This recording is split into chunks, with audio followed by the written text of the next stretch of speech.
All right, welcome back to another Hope class. What's up? Tonight's going to be a cool conversation, a lot more questions and dialogue. This is going to be those of you online, those of you in-house. Shabisha, you're going to be the voice of all the people online. Mm-hmm. Tonight's class is going to be about the episode of Reworks, the book of Reworks that we assigned 2 weeks ago. And in this book, it was a book of strategies, aggressive strategies. So we're gonna open the floor shortly and have a conversation, but it's gonna be really around dialogues, questions, what you feel is contradictions. I think Tone was online doing an amazing job, and Shabisha was online, also having a lot of questions, a lot of conversation. So I'm not gonna be surprised if they dominate most of the conversation. I'm cool with that too. Kaja was part of the revolution on their side, so she gonna be part of the conversation as well. So anyway, with that being said, what's up, bro? You got anything to say before we get started? Let's do it. Oh, okay. Well, shit. All right. So as you guys know, we jumped this week into a book called Reworks, and the purpose of jumping into this book was it's kind of like a good book to audit. Even if you agree or disagree, it's going to challenge your ownership to disagree, right? So a lot of times you can read something and go, I disagree with that. Yeah, but do you own it? Why do you disagree? What is your measurements? What is your position? Or do you just disagree because it's saying something different than you've probably come to understand? I was talking to a friend of mine today, and it's learning to be an entrepreneur when you're deeply steeped in the professionalism of corporate America, it can be very, very difficult. And the reason it's so difficult is similar to, I did this thing called Chicago Steppin'. It's a ballroom form of dancing that was developed, started, and created and owned by Chicago. And I had this instructor tell me they prefer to teach a new student over somebody who's went to bad classes. Because the person who went to bad classes, when you try to show them a new move, they'd be like, yeah, I like that, but this is how I do it. and that's kind of a challenge with a lot of folks, especially in business, is that when you develop bad habits or bad points of exposure at an early stage, you start to tie your strategy to your personality, your ego, your value. And so this, hopefully tonight, we're going to kind of loosen up some disconnect that ego from strategy. You have to let strategy just be what it is, strategy. So with that being said, is there anybody who wants to start the conversation off for the crew? Because this time I want to make it more about you guys. So Shabisha, I already grabbed the microphone like this. Yeah, sure. Somebody wants to start. I guess like my name is somebody. Go ahead, Shabisha. So I feel a little underprepared because all my Post-it notes, I got special black Post-it notes that I would use to do this.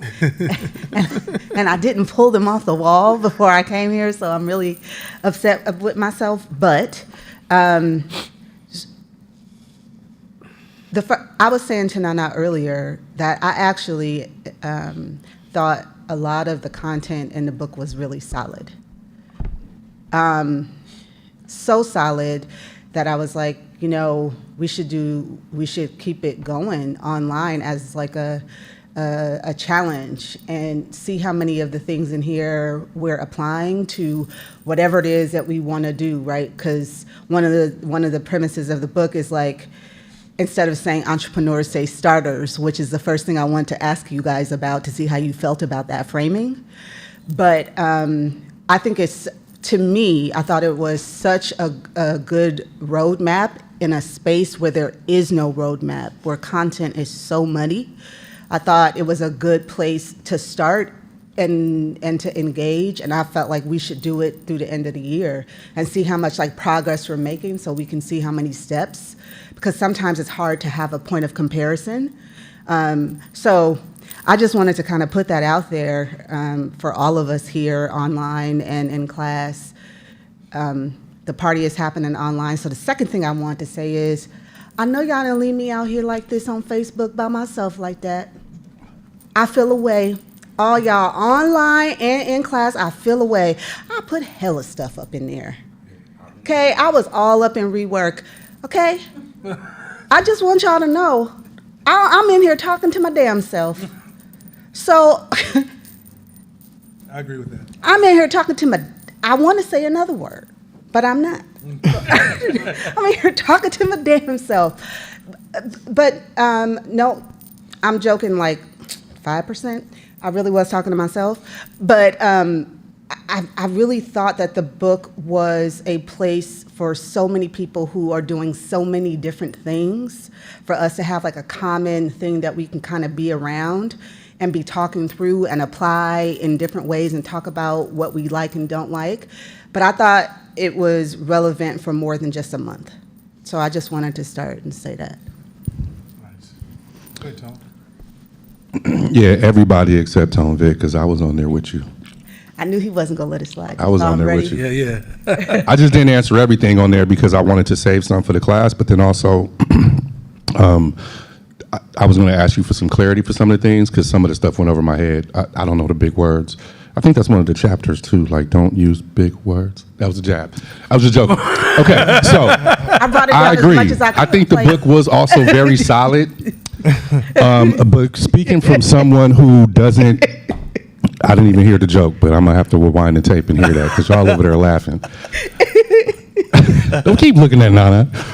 I thought the book too was also solid, but like I was just telling you just a moment ago, after listening to it for like the third time, a lot of my opinions started to change a little bit. But let's take it back to the very beginning. When I first listened to it, I think my perspective is a little bit different than, and with all due respect, like because you are around Nana a lot, so you learn a lot more than someone like me on the outside or some of us because we're not in the 5'10" world as much, so we don't get that we don't see a lot of the, what's the word I'm looking for, like not the nuances of his teachings, but maybe, I don't know. From the outside looking in, when you first listen to it, being a veteran of hope, it's almost like, wait a minute. This isn't what we didn't talk about. We talked about the opposite of this during classes throughout the years. So that was like throwing me off, right? I'm like one chapter where they say, and please forgive me, similar to Shabisha, I forgot some of my notes, so I had to look at my clip. But like one of them was, let's talk about the don't write things down, don't write the feedback down. That chapter, right? It was very quick, like, don't write the feedback down. Just listen to your customers, and whatever keeps coming up, that's the thing you need to fix. And I'm like, wait a minute. We were always taught not to write it down per se, but to make sure we listen to our customers, take notes of things, get feedback, yada, yada, yada. So there were things in it that were catching my attention, and I was in conflict with myself because I'm like, well, wait a minute, that's not what we have been taught, and I throw the air quotes up, throughout the years. So I'm like, oh snap, what do I believe? What's going on here? Mm-hmm. So it was kind of throwing me off, which is why I was so excited to have this conversation tonight. When I threw that comment up on Facebook, I'm like, yo, this is dope because it is teaching us some stuff, but it's also challenging. It's allowing me to challenge my mentors. Like, hey, why do you guys agree with this? Or why'd you guys give us this book when we kind of was taught from you guys the opposite? And in the very beginning, that's how I was feeling. And again, I think and I won't ramble too long, but I think after listening to it the third time, I was like, okay, wait a minute. There's a lot of flaws with this book, in my opinion. And I know my opinion doesn't matter much. But it just started like, I started reneging on some of the challenging that I wanted to do because I'm like, I'm catching faults with what was being said. It is a good roadmap, but I don't know if it's a great roadmap in today's landscape when it comes to like technology or social media or the feedback loop or some of the stuff we've learned through Hope.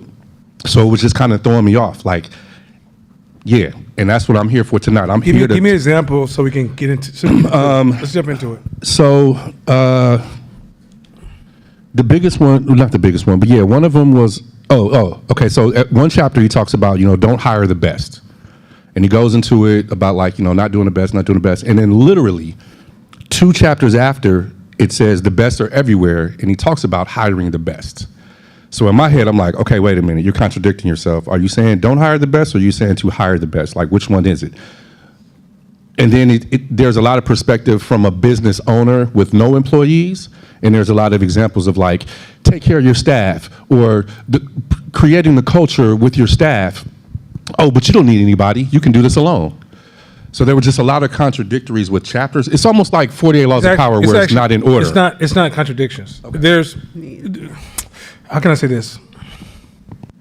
I could teach a theory, but when you actually start to implement the theory, you have to do some things that seem opposite. Mm-hmm. So for example, you think, let's take hiring the best. How do you do that? Let's just be honest. How do you do, like, what does the best look like? Where does the best hang out? How do you verify? Because a resume ain't telling you who's the best, right?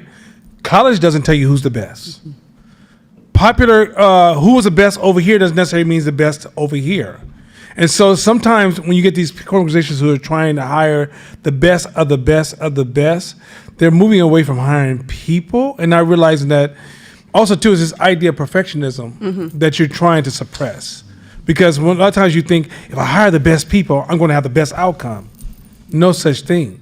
Sometimes, like, okay, try to travel Court's life, right? Because Court is he has so many stories that you almost can visually see his life, right? Now, y'all know Court is a cold-ass cat. And if you had a company right now, who wouldn't hire Court? That'd be a privilege to have him work next to you, right? But if you caught him in them stages, because you saw him, you see him going with this? Now, but it doesn't mean that once they're there, you don't raise the bar to the best. It's different, right? And what you'll find is that a lot of regular people, when's the last time you got a job? They said, hey, I'm going to hire you, Tone, and we have this need from the public. We have no fucking idea how we're going to solve it. So you're going to come in your job, figure out what you need, what software you're going to need, what tools you're going to need, what hardware you're going to need, what communication you're going to need, how many employees you're going to need, and you're going to solve this problem that we have no fucking clue where it comes from. Right? They usually have a proprietary way that they're going to solve the problem. So usually like, Tone, come in here. This is what you're going to do. You're going to do A, B, C, D. Here's your script. You're going to follow the script. Now, in there some space. There's some space for your creativity, but pretty much you're working within these margins right here, right? So what we don't realize, if we want to be honest about jobs are not a space where you hire people to innovate a new position. That's top leadership. You're usually hiring people to fulfill a space with innovation. And so a lot of times if you over leverage the hiring process, you will actually get the reverse effect, right? And sometimes hiring the best people is just good people, like just good people that you can get somebody that came out of high school without a degree, but they're thinking, they're present. You get somebody with a great degree and they just can't solve anything outside that narrow ass lane, right? And so, I don't think that was a contradiction. I think that was an expansion. That was like ground level. That's why I think about this book. It's more or less, in this class, we give you theory. So when the problems arise, think about it this way. You're sitting at your desk. Problems are coming across your desk all the time. So when I'm making decisions, anybody that's ever been around me, when I'm trying to solve a problem, I'm bringing together multiple principles in my analysis to solve a simple as shot by staples or shot by push pins, right? It's as simple as it may sound. There's a group of principles that's up here that's directing my decisions in areas where I don't have a lot of experience in. But on the ground level, there's still tactical things you should understand. And that's one of the reasons with Reworks, I wanted to kind of get as close to the ground as we can in this conversation of like, hey, I'm doing this. Why doesn't that work, right? Because how many times I've sat in this class and people come to us and they quote our theory back to us. Then when they tell us what they're actually doing, we're like, this is not even connected. It's just a huge disconnect. So I think Reworks' ability to see how, for you to go back to your space and be like, okay, when I hire, I think about it this way, or I haven't hired enough, and I realize I actually own that conversation. And you're going to find that once you get into the weeds of things, it doesn't look like popular culture opinions. The other thing I would add is, in the last 2 years,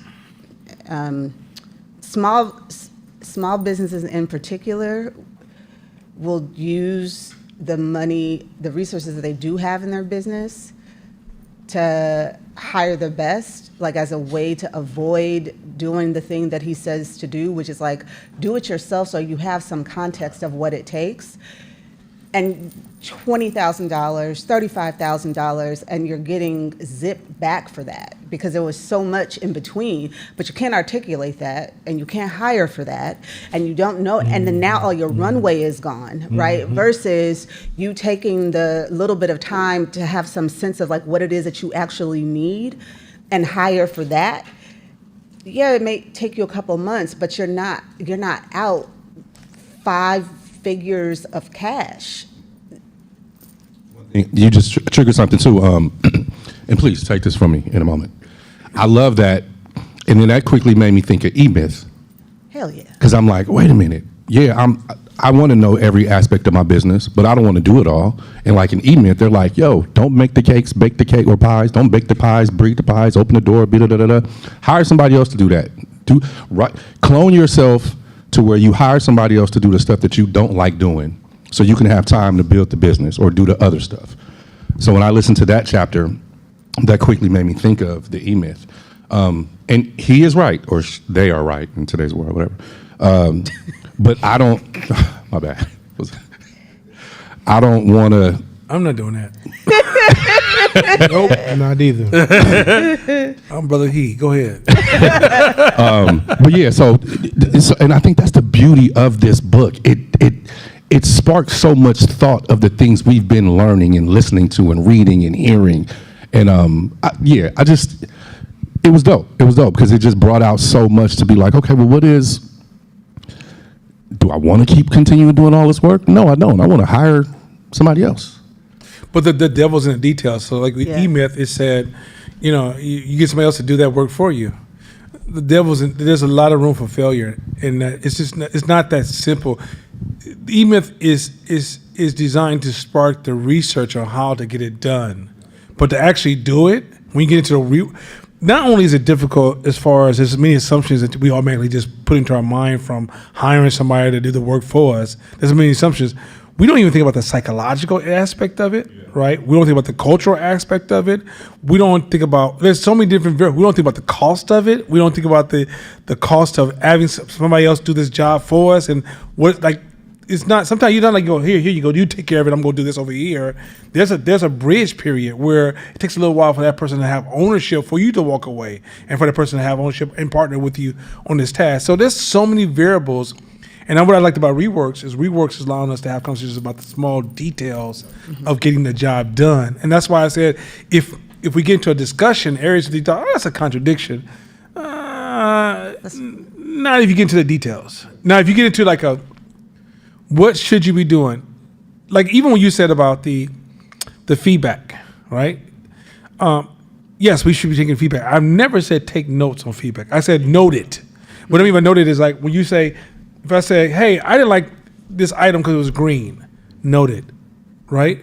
Doesn't mean I'm going to immediately change and repaint everything, because you don't, he also mentioned in the book, you don't want to move for the minority and impact the majority. So what he's actually trying to show you is, well, when you actually on the ground level listen to feedback, you have to listen to it all, and then through listening to it all, you start to realize, hey, we're getting heavy leverage to change this, right? Because when you open your doors, you're not saying, wait a minute, you're not my customer, wait a minute, you're my customer. No, you're not my customer. You're like, come on, come all. But everybody's gonna give you feedback. You listen to it all with the same inquiry. However, you start to listen for the majority, and that's the area where you strategically want to invest in right away. You reinvest in everything, you would literally not open your doors the next day because you're so worried about 1,000 things you can't have any impact about. For me personally, I enjoyed the book because on my journey it's removing like the overthinking process for me. Yeah, that's and tight. just giving me like the building blocks that I need to start. One of the chapters that stuck out to me was scratch your own itch. But as I worked through that chapter, I was thinking of like a person who. So I'm thinking like, because me personally, I'm speaking about my story in basketball and helping student athletes overcome that challenge. But I'm wondering like, how do I innovate, and not get stuck in that I know a person who, because at the end of the day, I'm scratching my own itch. I know that I'm impacting other student athletes, but how do I also assist them further past I know a person who? Give me a little bit more details, because I want to keep it on the ground level. I don't want to, because I got so much room for assumption here. So you say you want to help them. How are you helping them? Yeah, so I speak to the student athlete identity, helping Okay. them search for their identity outside of sports. Okay. So I was a person who lived that experience, which is I know a person who. And I'm getting a lot of good feedback, people believe in my ability to help their student athletes. So on the journey, I'm also thinking, how can I innovate? How can I take it further than just my story? Oh, good. That's good. Let me ask you a question. I was going to say this for the end, but hey, we're here. Let's play around for a minute. What is the value of culture to business? It's a generic question. Let's just grab the microphone. Let's play around with it. Let's lob up. Can you take some notes of just the key things that surface? And let's try to keep it short answer so we can get to the. I don't want to get to 9:30. We finally finish this conversation because folks are giving us their long stories and their long soliloquies. Let's just move into what is the value? And you can even ask questions if you don't understand what I'm asking. What is the value of culture to business? And by the way, I'm going to teach you guys a cold ass game in this question. I think it helps identify a customer base. Okay. Write that in. You like that? You got that one? Okay. Anybody else? What is the value of culture to business? Clarifying question. You mean the culture within the business or culture as far as Actually, audience both. or target? Let's go with both. Go with both. Take a shot at both. So culture that's outside the business and culture within the business. What's the value of culture to business?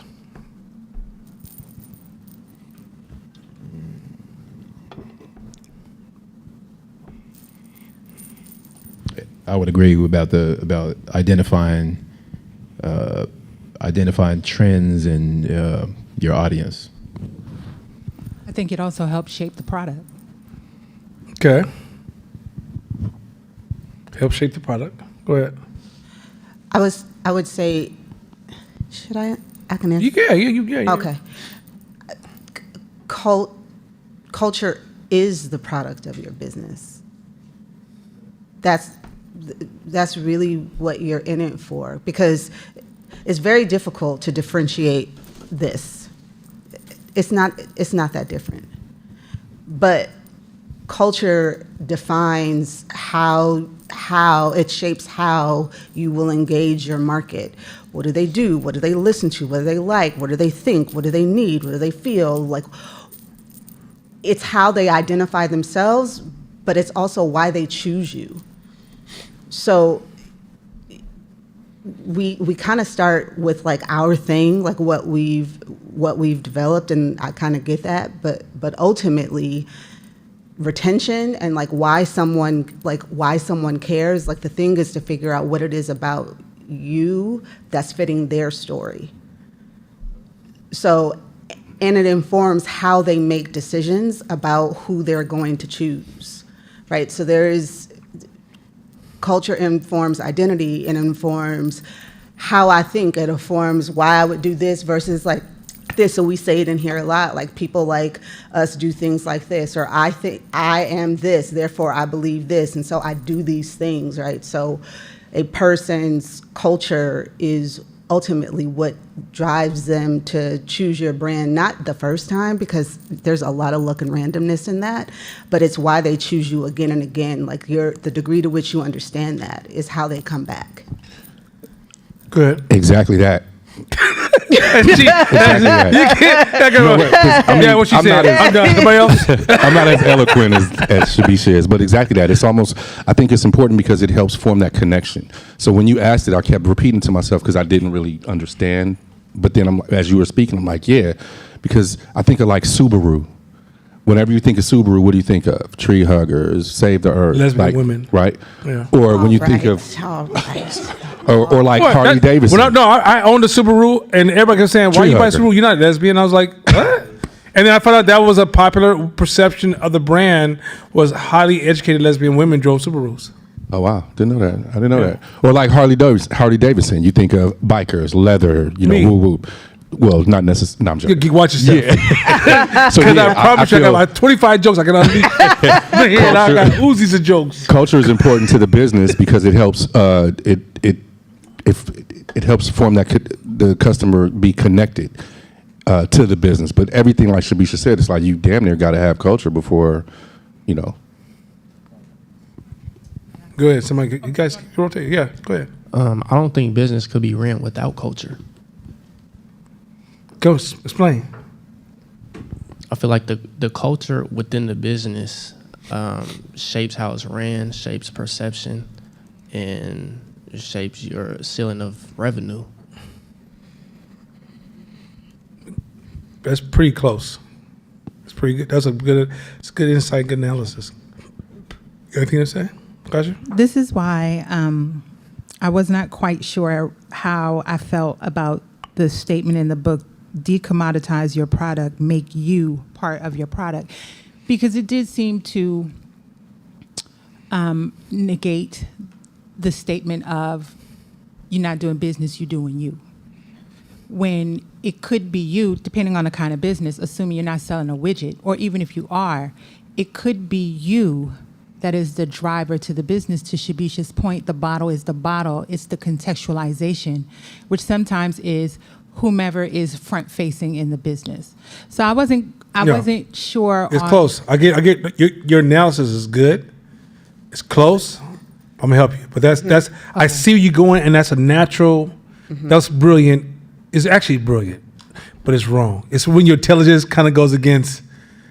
And that's why it's important for us to have this conversation, because I think this is a loose area, because culture has kind of created a split in these two subjects: culture and business, people and business, psychology and business. And I'm gonna show you how you guys have been piecing doing pretty well, some pieces together.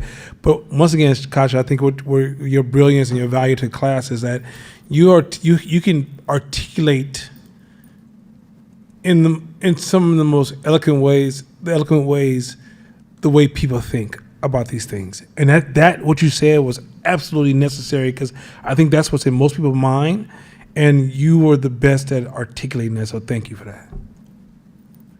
Anybody else? Okay. Okay. Let me make it really simple. I'm going to start off simple. Culture is the water that the business swims in. It cannot exist without culture. Culture is the water that, it's like, you remember the old famous story, the fish swim next to the other fish and says, What is water? how's the water? He goes, well, what is water? Yeah. Our water for business is culture. You don't go viral without culture. You don't grow your business without culture.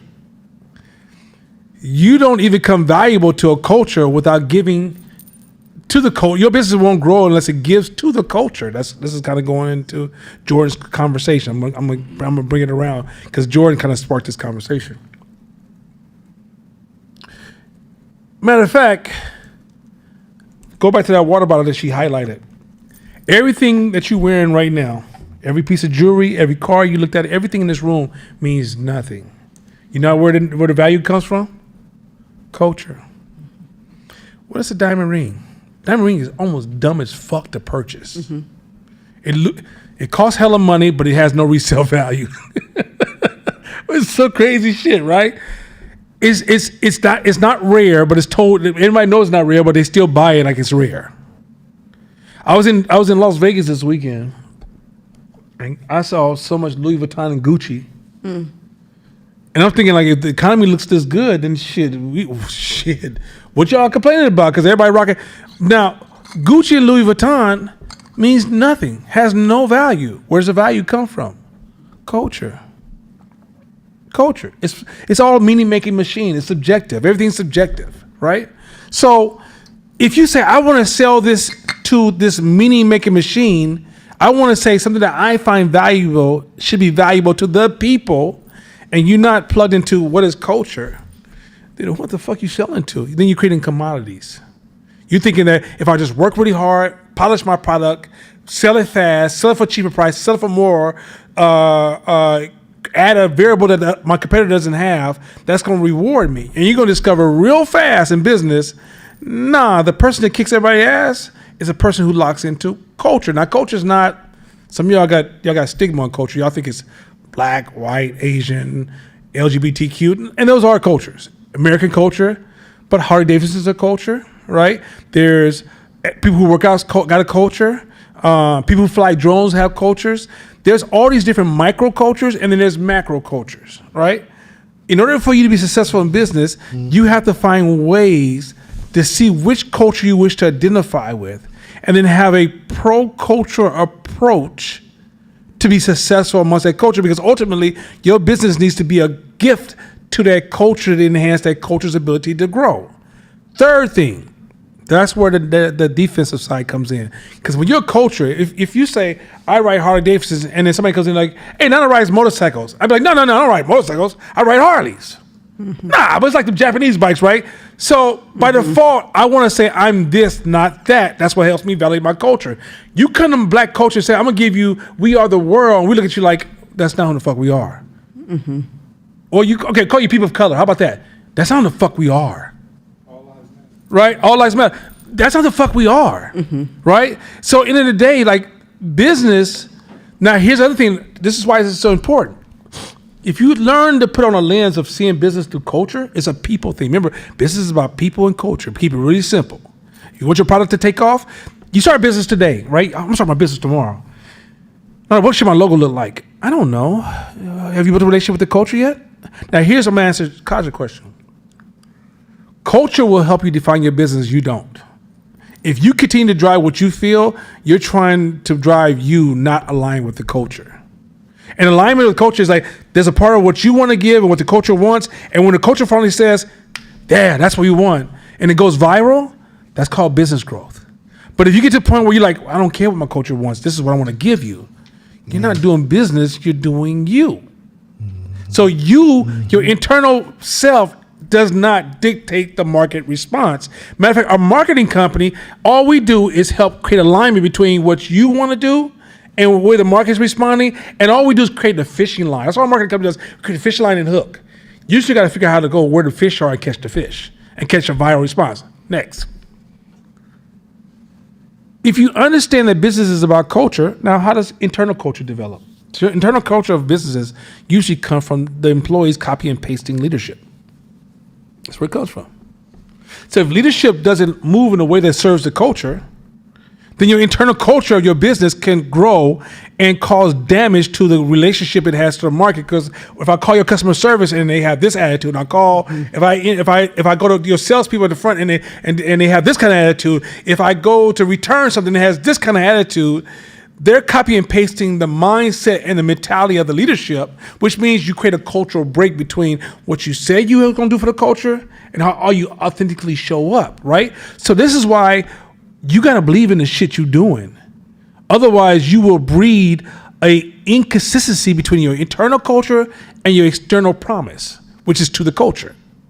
So the external culture and internal culture have to create some synergy. And the synergy doesn't happen until there's some synergy on the inside from leadership that this is the culture we're trying to serve. I'm trying to show you how branding really works. This is how you can go home and audit your branding right away. If branding's about a culture. First of all, have you caught the rhythm of culture? Are you selling have you said, okay, I want to sell water, and then it's really a commodities deal. I just paint it really nice. Look at my logo, it's so pretty. Isn't it pretty, everybody? Isn't it just gorgeous? Look at the words. I came up with this new name. The name is called G5. It's like Fiji, but G5. That's kind of cool, right? You'll be like, oh, that's not tight. But is it tied to the culture? What's your story? What's your relationship to the culture?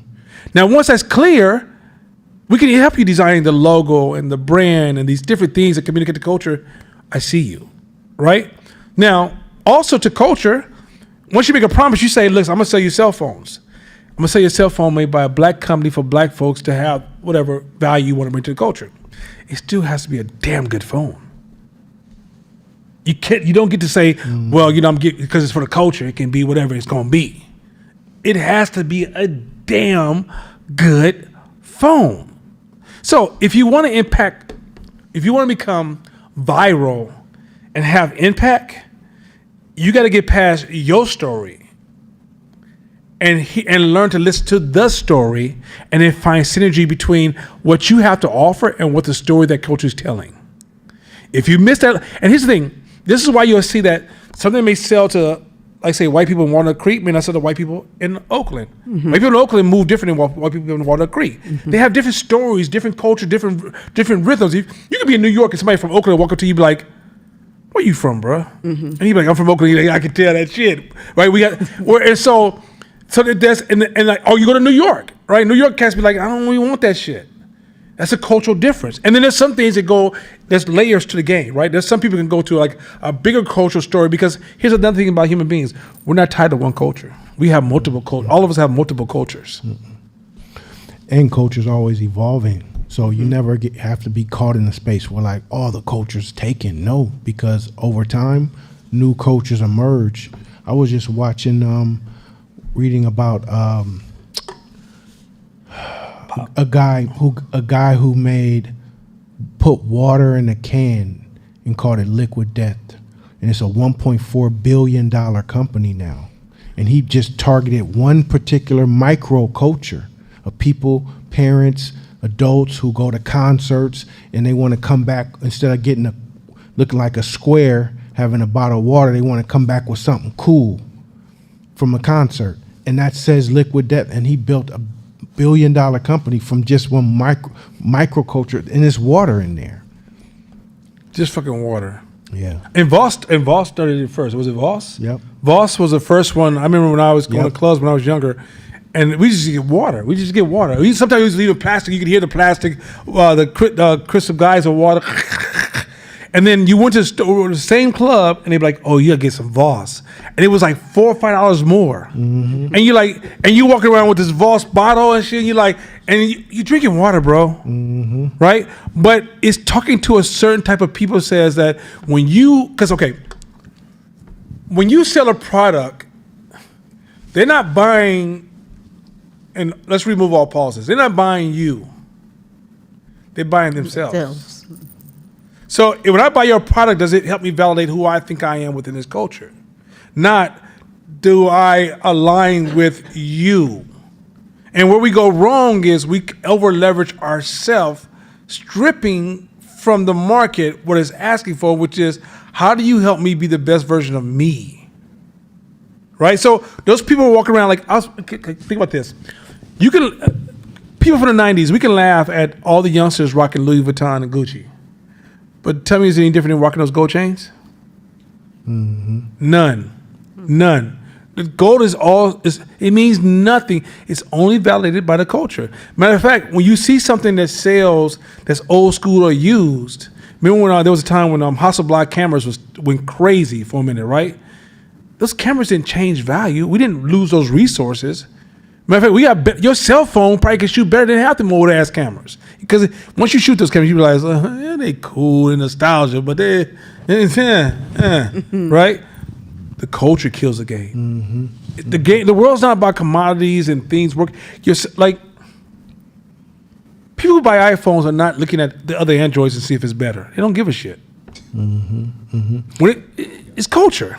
Hey, we all were lucky enough to be born in the era where we got to watch hip-hop culture emerge. Hip-hop culture in the early 80s, late 70s, it was, I can't dance, but I can rap. I'll do that.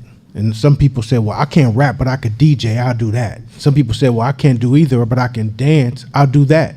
And some people said, I ain't got no rhythm, but I'm an artist. I can spray paint. Mm-hmm. And so they said, okay, let's spread out and spread this culture. So everyone did their thing. Yeah, they had a role in the culture. And so they picked a style to where I can pick you out across the room and say, damn, you in this hip hop shit too? So am I. Man, dope fat laces, Pumas, suede Pumas, like we had a uniform for the culture. And so the beauty about business and culture is you have to be that version and say, all right, what value can I add to the culture? Well, am I breakdancing? Am I b-boying? Am I emceeing? Am I DJing? Am I spray painting? What part can I play to add value to the culture where people say, yeah, we need you. You're adding value to the culture. If you don't have that, then you might as well be invisible to the culture. You can't say, well, I'm going to come into hip hop culture and I'm going to invent a new style of doing this because I like it. That ain't how the game go. You'll get ousted by the culture because it has its own signals and dominance and judges and juries now that will kick your ass out to keep rules within the culture. Have you ever seen like old school culture, hip hop, go in a room with new school culture, hip hop? You can tell they would never shop at the same store. Like they're literally communicating two different cultures within the culture, right? And so like once you develop this lens of culture and you understand that, you also understand this other variable. You can't do what you want to do. Because if you offend the culture you're trying to serve by you being unauthentic or because culture also punishes you. Culture has rules. Culture will tell you in a minute. That's why a lot of times you might say, I can't do that. Be like, why? It's culture. What the fuck you mean culture? This is where I eat. I can't, if I fuck with what I eat, the culture tells me there's certain things you just cannot do. Once I decide, if I had married a white woman running 510 Media, it would have compromised at least 75% of my money. Because whether you guys know it or not, black women, to their own admission, said, Nana, we watch how you show up professionally and how you get down. We watch how you have impact. We watch how you give back. So in my company, I've already talked to the CEO about you having this contract, right? That was a cultural conversation that could have sounded like business. And some of you guys would just frame it as, oh, that's a business dialogue, and not realizing that, oh, there's a certain way you need to dress if you're going to try to represent culture. A certain way you need to show up if you're trying to represent culture. There's certain events you got to go to when nobody else has to go to because of culture. There's certain type of ways there's certain things you cannot say online because of culture. But you guys got so much into, I just want to be me, but I want to run my own business. That's a contradiction. Like, you are bound by culture. Go ahead, Kaja. Oh, okay, go ahead. Yeah, I had a question, and I thought it got answered, but then as you kept talking, it wasn't exactly the answer. How is culture created? And is that something that, as an entrepreneur or a business owner, that we should even be concerned with? Is it like too big? Absolutely should be concerned with, right? There are different type of, okay. Oh, God, I think that's a hell of a philosophical question. Culture is often created from multiple sources, right? So it could be based upon certain events, certain conversations, certain exposures, certain traumas, certain excitements, there's certain things that happen in society that says, we believe in this because of this. It's almost a human natural response to that. You should be highly culturally aware.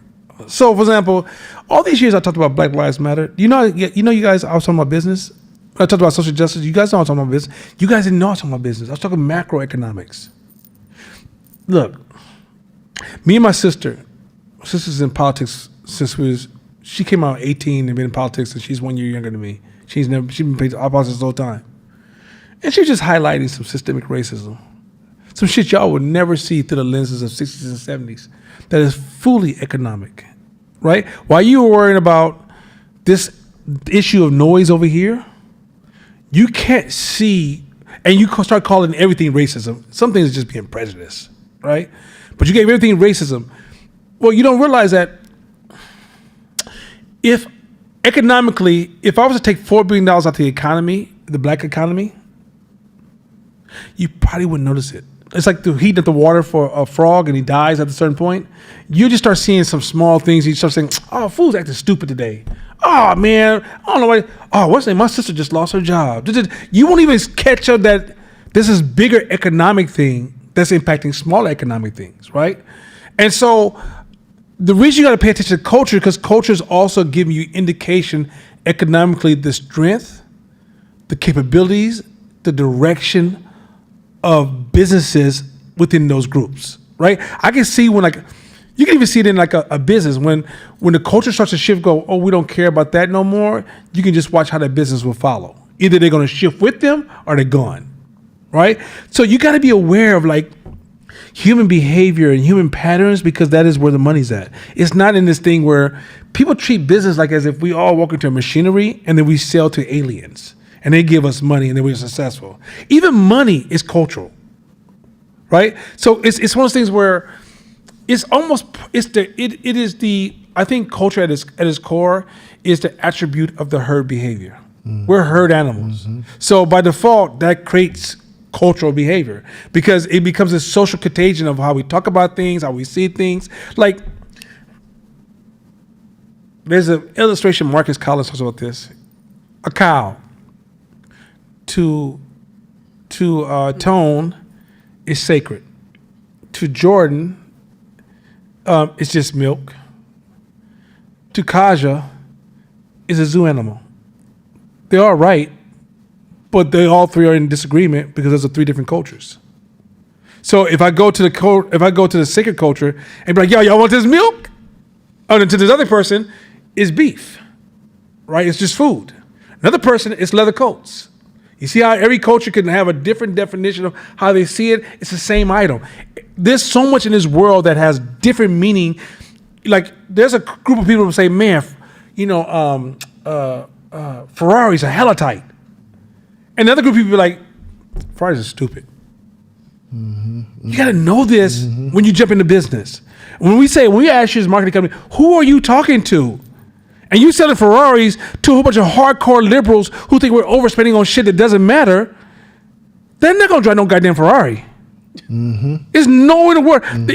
They were driving at previously, right now they try to sell them Tesla, bad idea. But they're driving electrical Kias now. And all these other vehicles that suggest this car represents who I am. That's what Patagonia did. Patagonia said, we believe in having least amount of impact as possible because the original dude was a climber. It's like, yo, when I climb, I don't want to cause damage to the mountains. So people who says, I believe in protecting the earth, were Patagonia, right? Patagonia has all these hoops, and at one point they wouldn't even sell to everybody, right? So their thing is like, they understand now if Patagonia goes to a hip hop concert, that person will swear to God they got the worst product in the world. They be like, these motherfuckers, this is a dumb idea. It's not a dumb idea. You just don't understand cultural alignment. Hey, I want to double down on the social contagion piece, and this is a good one because what I love about this class too is it's a behavioral science based class. So behavioral science is not just a study of business; it's a study of human behavior. And once you understand human behavior, then you go get a good grasp of how humans in whole or in part behave. And as a business person, it's invaluable, especially when it comes to culture and how culture starts, how to set it on fire, how to pull back, how they think, a lot of things. So part of your job as an entrepreneur is to pretty much become a scientist from this point forward of how humans behave. What is it? What status games are they playing? Because a lot of times culture is created through different status games, dominance games, virtue games. There's one more, dominance, virtue, and success. So if someone's playing that game successfully and they have charisma, they're dominant, or they're perceived to be perfect, they're gonna get copiers. They get enough copiers, then all of a sudden they're the ones starting to create the culture and the environment. So if I come to middle school and people think that I'm cool, but I'm really barely struggling making it and I'm broke, but I have a cool persona and say I can fight too, and maybe I'm good looking, and my mom can't afford to buy me jeans. So when I grow 2 inches, I just sag them down. But I have all that power in school, then over time it's going to be minions who want to copy and copy and copy. And now that's a style. Now realizing that came from being poor. That's how a lot of culture, rules and culture get created, just by dominance in success games or virtue games. It's a beautiful study and it's a forever study. But the outside of this class, there's very few behavioral science based things that you can really tap in and say, damn, behavioral economics, this is how humans think. Like 1 + 1 doesn't equal 2 with the group. 1 + 1 equals 7 with some groups, and learning when that 7 is and when it's not. Yeah, culture is a thing that I think is underserved. Because we think, matter of fact, as Black culture, we think once we get into business, we're walking away from culture. When really, if you get into business, you're serving culture. That's another thing. You're serving culture. And if you don't understand you're serving culture, it's really easy to get hijacked, to Kasha's point, with your thoughts, your ideas, your beliefs, what you think people need, as opposed to what do they want. Like, what they need and what they want, there's this alignment, right? And even that alignment is not as simple as I'm articulating, because there's cases where, the Steve Jobs concept is they don't know really what they want, right? Because he has a finger on the pulse of a certain particular portion of culture, saying that, once I give them this, they're gonna love this, right? But there's also, what you forget about it, that's also amplified by survivor's bias. Because you see all the things he gave the culture that he's like, we don't want that shit, right? Like those goggles that came out was supposed to be the revolutionary change of everything. And as you've seen, the culture was like, not for 3,500.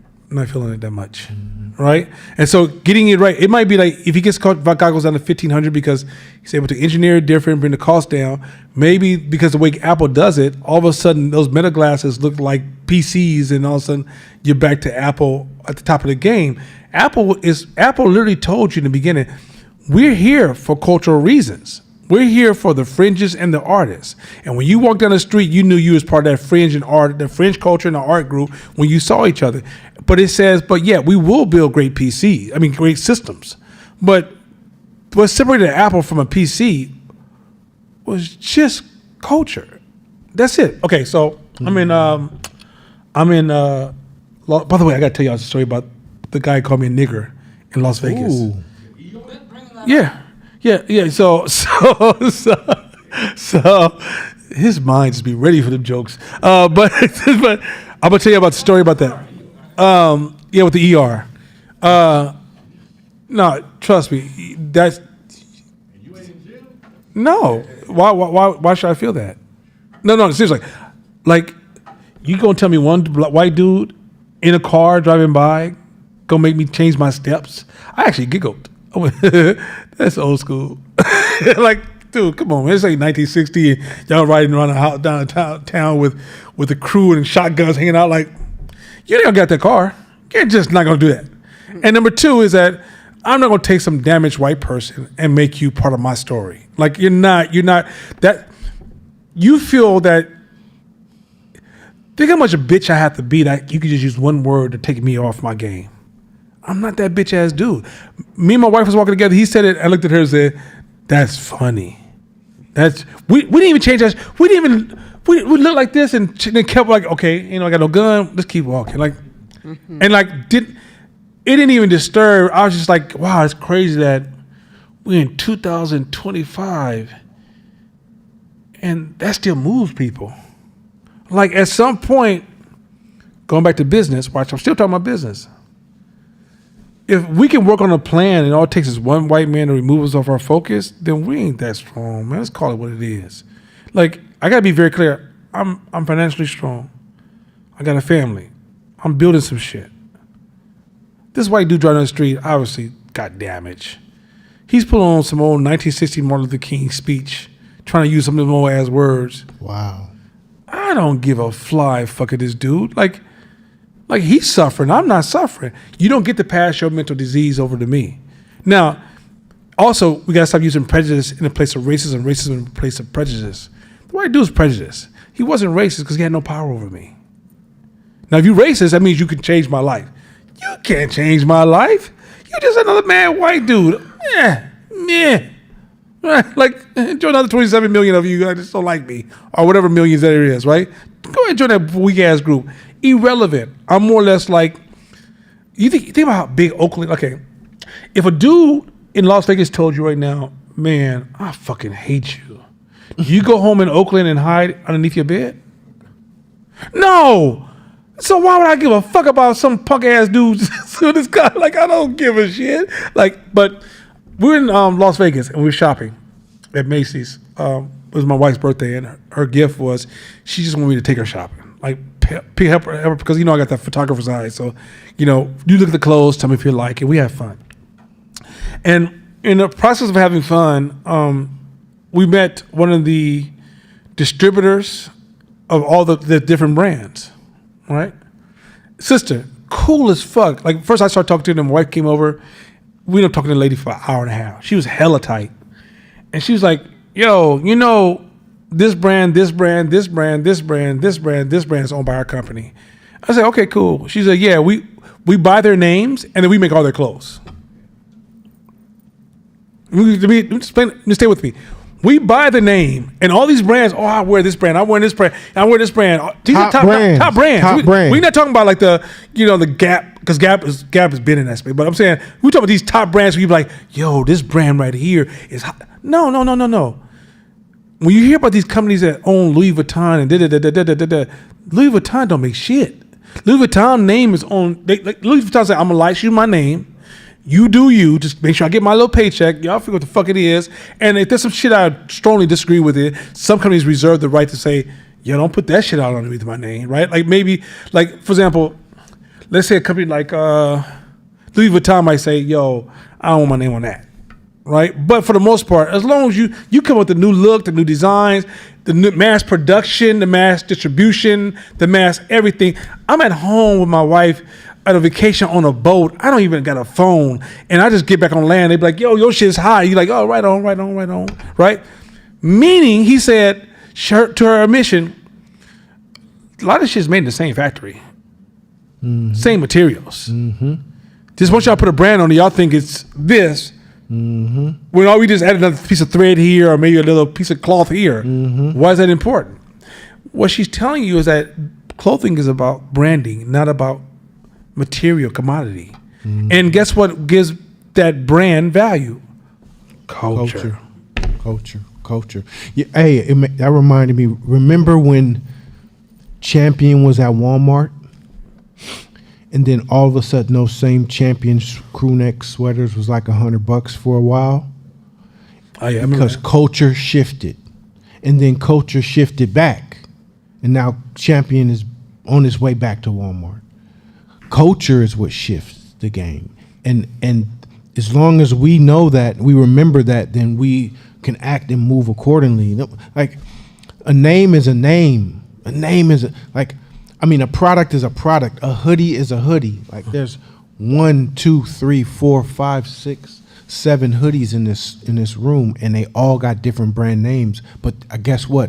Your hoodie came from the same factory that you wearing right now. Most likely came from one place. But the culture and the branding is what changed the value to you. And before you say something, Sadi, let me help you out with it. Let's bring it down to the individual. You're walking into a room in Las Vegas. You want to signal to everybody, I'm a big dog, right? You meet a nice little partner. And you want to signal that, hey, I'm doing things in my life.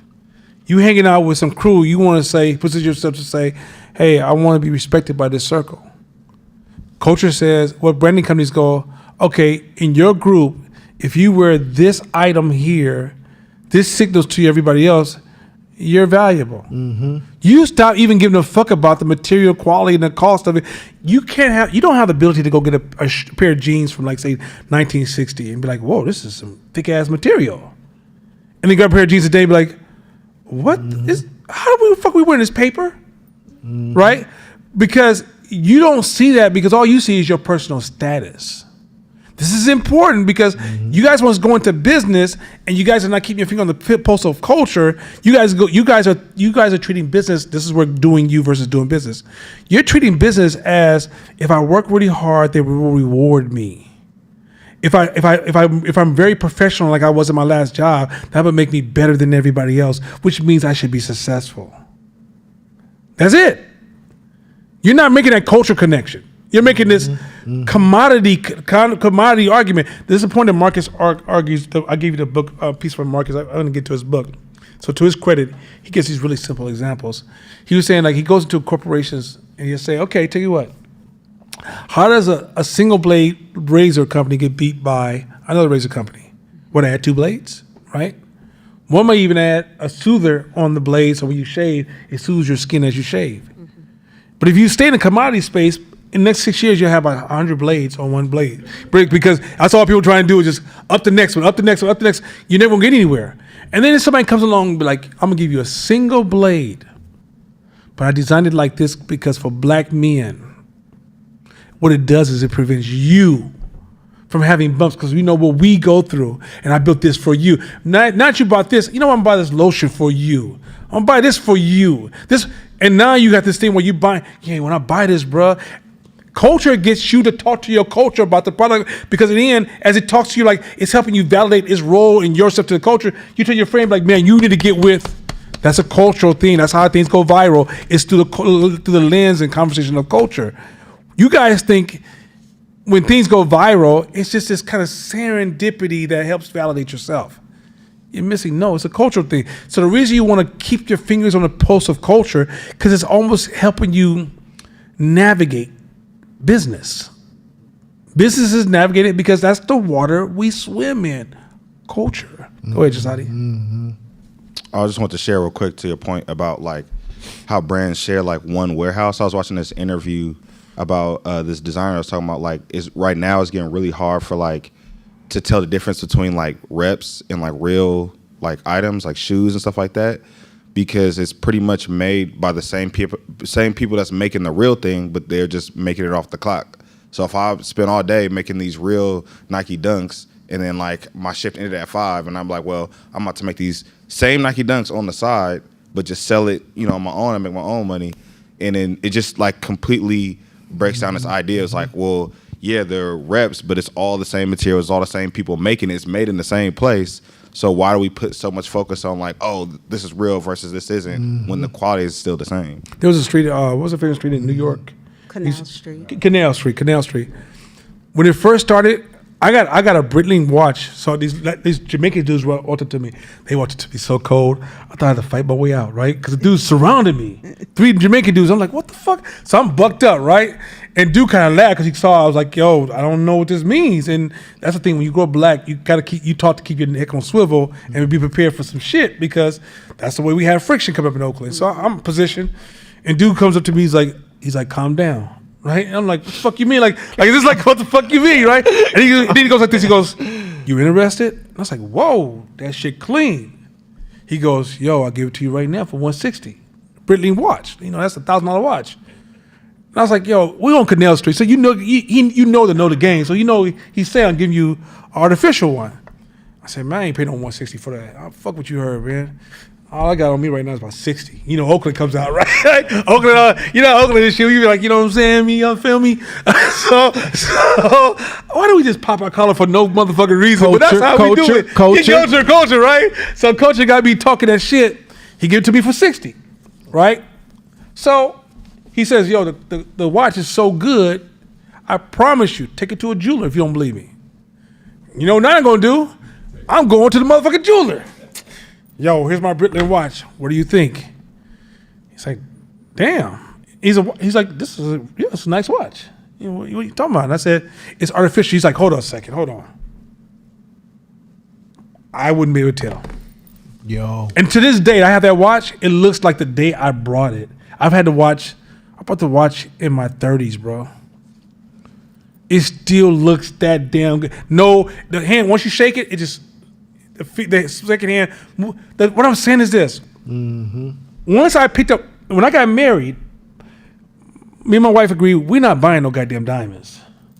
I told her, I'll buy whatever. I bought a $20, what's the black metal called? Huh?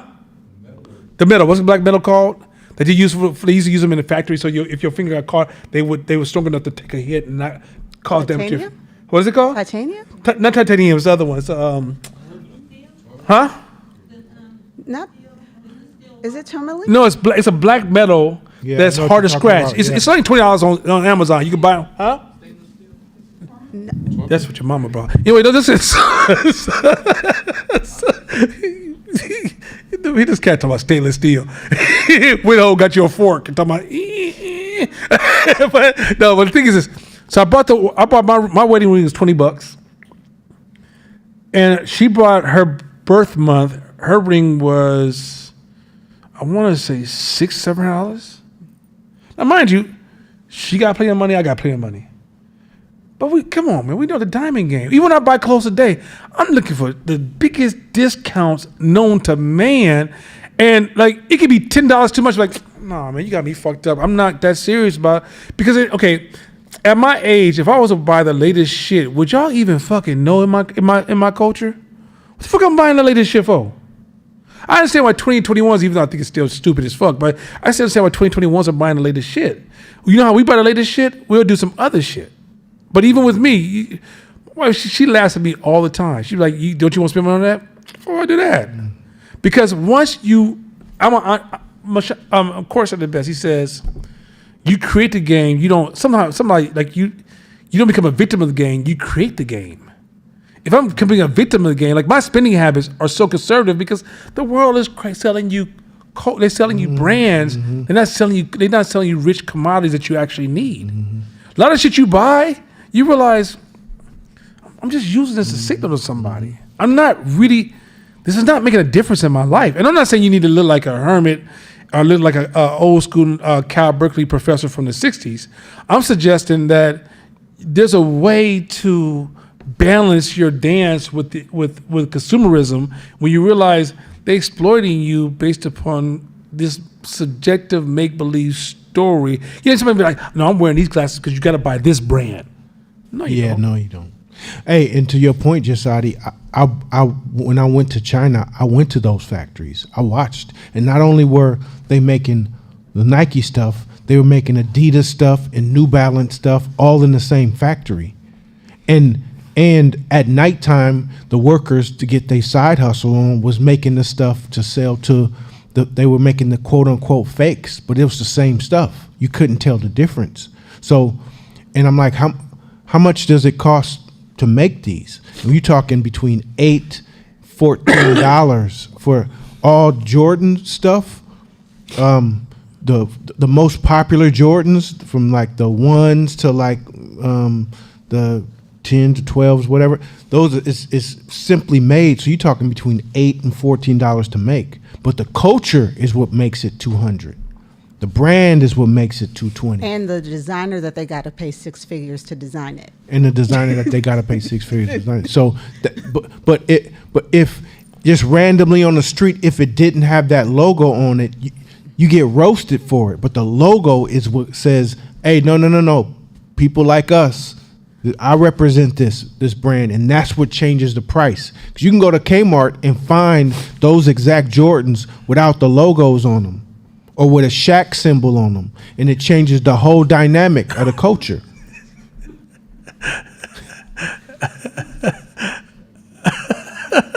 Okay, I'm trying to laugh, but that's kind of funny. Shaq symbol. Go ahead. Shaq. Go ahead, sir. I got a question.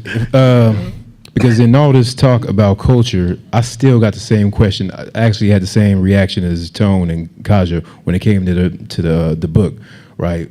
The part where it said the individual, I forgot what the chapter was, but it was like, don't worry about anybody else's opinions. Do you or do what you're passionate about or whatever. Also stuck out to me as kind of opposite of what Okay. So remember when I first started my business, and black folks told me you can't run that kind of company. I kept saying, don't project your limitations upon me. Is that the same? I was doing what I wanted. I saw a connect. What he's trying to do is he's talking to a certain mindset at a certain stage, right?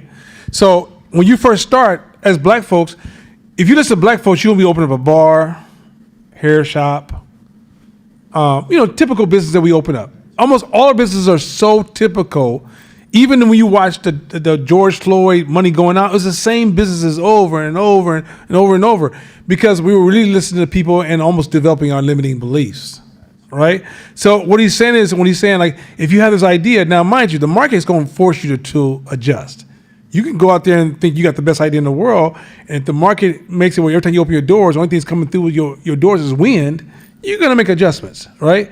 But it starts off with, you can't innovate. Okay, you're not ever going to produce a Michael Jackson or Prince of business if you're just trying. Otherwise, if you're just trying to align with popular, safe ideas, then you're going to become a wedding musician. You're going to want this. So there's a point where culture has all these signals of saying, if we just had this, we'll go there, right? Like, think about, like, for a minute, hip hop, men were wearing dresses. I see no motivation. They would start painting their fingernails. Hip hop men were painting their fingernails. I was like, one of the dudes, I think Kodak, one of them dudes came in with painted fingernails, and all of a sudden you saw hip hop youngsters, my generation, thought nothing about it, right? But I would, and also if somebody came to me and be like, yo, man, I'm gonna go on stage. I'm gonna paint my fingernails different colors. What you think? I'd be the worst advisor ever. My first response been like, yo, no. What the fuck you thinking?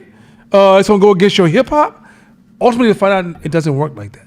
Mm-hmm. So, in a sense, innovation requires knowing how to test the fringes of where culture is going. You will never have that conversation on fringes.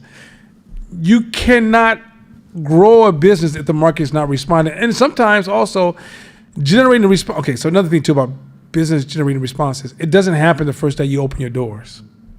It's a grace period of getting alignment. That's why, remember I used to say, when you first start your business sucks, right? That's because when you first start your business, there's too much of you in it.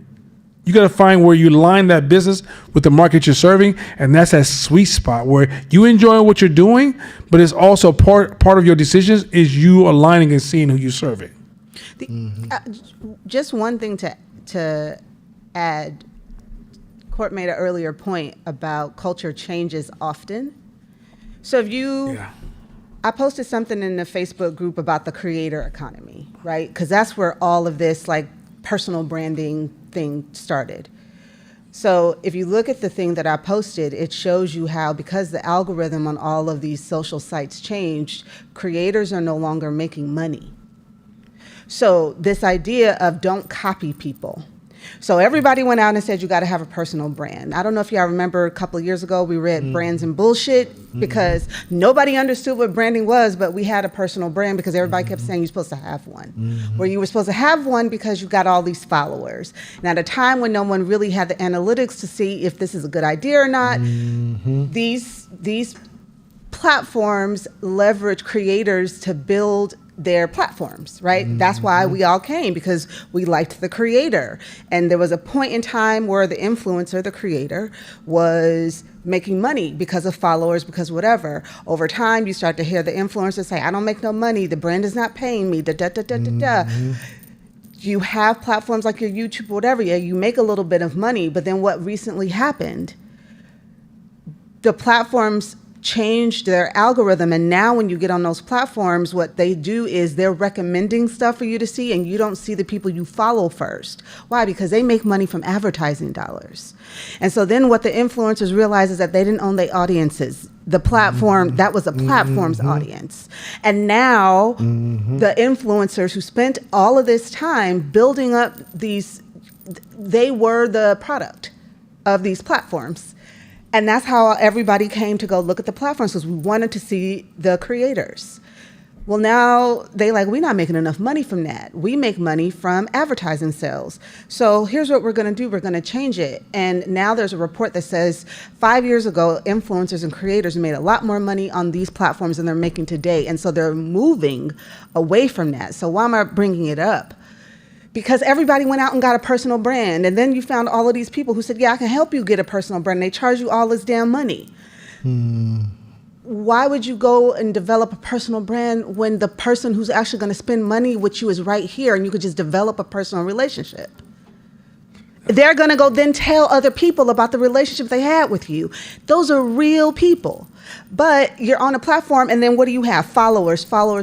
And then you're 1% to 3% of a conversion? It's peanuts. It's nothing. So again, the point that the book made about don't follow, humans have been humans. So most of the content that we learn in here is about how do you connect with other people, and that has never gone away in business. That's always been the best ROI. So again, that point of not copying, that point of like creating a creator brand, a personal brand, a influencer brand, my brand, those are not your customers. And they didn't have websites of their own. So now they're scrambling. Everybody's running to Patreon. Patreon's like, great, come on over. But they're going to have less followers, right? Because not too many of those people were their actual fans. Some of them are going to be able to convert, but a lot of them never learned how to do business. So they don't know how to bring that audience with them. They don't even have those people emails to even take them with them. Can it happen? Yes. But so what I'm saying is you still have to do the work of the one-to-one. There is no escaping that. And why would you want to if that's going to be someone shopping with you 3 times a year, 2 times a year versus maybe I just come by and like your page? So and this is a thing that actual companies know. Yeah, I want to be on there because it's going to get me looks, so it's really more like a PR space than it is a place where I'm actually making money. But I always understand that the people who walk in my store and actually spend money with you, that's where all most of my marketing dollars is going there, because that's what's real. And then over here, I put some money there, but when we forget about that, and then because we don't understand the difference between signal and noise, everybody went out and spent all this money on a personal brand, and when you're small and you don't know any better, it's just easy for you to be taken advantage of. But to me, your customer is always going to be your best ROI. Real quick, just before you guys jump in. She just actually showed you guys, I'll give you guys a clear strategy.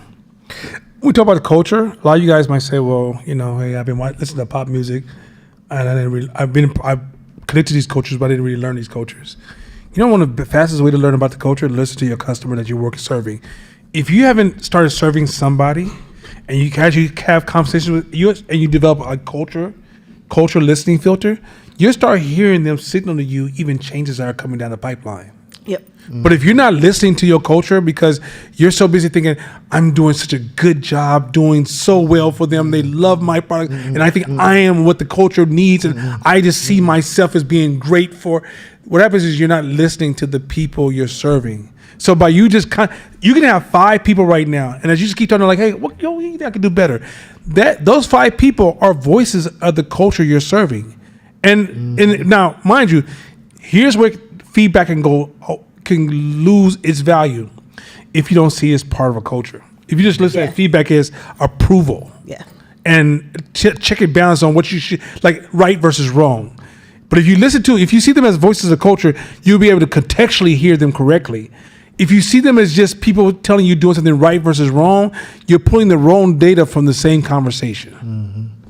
Always this is a thing too, always have your ear to the culture. Always. In your business, you're always, like, in my business, I'm always asking people, where you get them from? Why'd you buy those? Like, that's a dope jacket. Where'd you get that from? Why'd you buy? Because I want to understand purchasing culture. What people in my demographic, why'd you buy that? I noticed a trend too, and even this was maybe 6 months ago.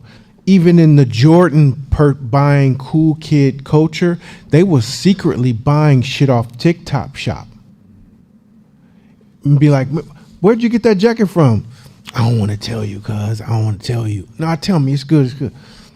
TikTok. What? I know, don't tell nobody. It was like $4. That became a thing. And so I started thinking, damn, it's hard. It's going to be hard for me to compete with TikTok shop, because people are buying something that it looks like the real thing. It's a leather sleeve wool body for $29.99. And so like I had to start peeling away at strategy, thinking about, how am I going to position myself even stronger with this new wave of TikTok shop. Then when TikTok got threatened to be banned, I wasn't mad. But even in that, let's say this real quick. So remember when what's this, the AI come? DeepSeek? DeepSeek came along? I thought to myself, that's not a challenge, people. He said, why is it not a challenge? You don't beat them in technology, you beat them in branding. You know, if I open my phone and it feels good, it's easy to use, it looks good, it validates my feelings and my emotions when I'm engaging it. It pays attention to all my emotions I'm going to have when I'm engaging this thing, and it lands in that emotional space, that behavior space. Then it's the difference between Unix and Apple. Apple was built on a Unix platform, but no one gave a fuck about Unix who was using Apple. Right? So the same thing with like you having the best product or the cheapest product doesn't matter. What does your product make me feel like? And I'm going to spend money on my feelings over the actual commodity that's sitting in front of me. Go ahead, Kash, you're next. Shabisha, I love the topic that you brought up because I observed a lot of that, but a specific example of it this weekend because All-Star Weekend was here. And I saw some people in the influencer community sharing the disgruntlement that it didn't appear that the NBA engaged a lot of the black and brown influencers in the Bay to participate in the official events. And that a lot of the representation of what they saw was not black and brown. And I watched as we got to, hundreds and hundreds of comments. First of all, I was thinking, time, attention. What else could you be doing? But what I thought, I've been programmed. But what I thought was so crazy is, and I don't know the people personally, so it's no judgment, hate, but this is just observing. The person who posted it just finished selling out Town Fair for their brunch. And in the comments, the people were like, the ticket sold out in 10 minutes. I didn't even get to get one. So they sold it out like that. And I thought, why you give a frosty flying flip about the NBA? You sold out to the degree that people are like, I can't get a ticket. So it does make me wonder sometimes with the influencer community, are you trying to build community or are you trying to build status? Because if it's community, like you said, which to me is the thing that makes people go follow you on Patreon. If you say, I want to do a brunch club where you buy in and you get early access to the tickets before X, Y, and Z, and you just got to pay $15 a month to be on Patreon with me. People will buy that because look how they reacted when they were not able to get in on this opportunity. To me, that's the value of creating a community, and that's why in the space I'm moving, I'm not really tied to follower numbers. I'm tied to the engagement right now. And I don't even mean engagement from a percentage, but I mean the engagement of, hey, I really love that podcast episode. Hey, you put me onto this person. I didn't know who they were. Hey, I saw their story in mine. Hey, I'm going to start my olive oil company because of this person you talked to on the podcast that said X, Y, and Z. That's the thing that I'm more committed to, but that takes more time to build because like you said, you may not get everybody to follow you from one place to another. Tone and I have talked a lot about Instagram being instant coffee, right? And it's just a quick, for people who want to see a picture and a quick blip. And if you want to talk more in depth about subject matter, engage more in the culture of a subject matter, you have to move those people as best you can to another outlet. So I thought that was interesting. The second point that I want to make is back to what you said about culture and the culture of people just getting online and saying whatever. And I feel like I watch social media all the time to see examples of these things like in real life. And there was another local business earlier in the month. They made a comment about the demographic of women that support their business not being black, even though the person is black. And they made a comment about that. And then I watched 500 comments with them going and responding to all of them. Again, I was like, time and attention. No, I got time because I'm watching. I'm trying to watch what to do, what not to do, how come they're doing that, how did that play out for them. And I'm watching this business person go back and forth all these comments. Then they had to put out another post clarifying. I'm like, all this time, you could be getting the customers that you say aren't coming there. But I thought to tie it back to the book, and let me just read the quote because I don't want to paraphrase. 1 second. The book said, if no one's upset by what you're saying, you're probably not pushing hard enough and you're probably boring too. And some people could stand to be boring because if you have to spend your day answering 500 comments and posting clarification posts. No, Kaja, you just you mix so much. Let me just because it's brown doesn't mean it's cake. Let me finish.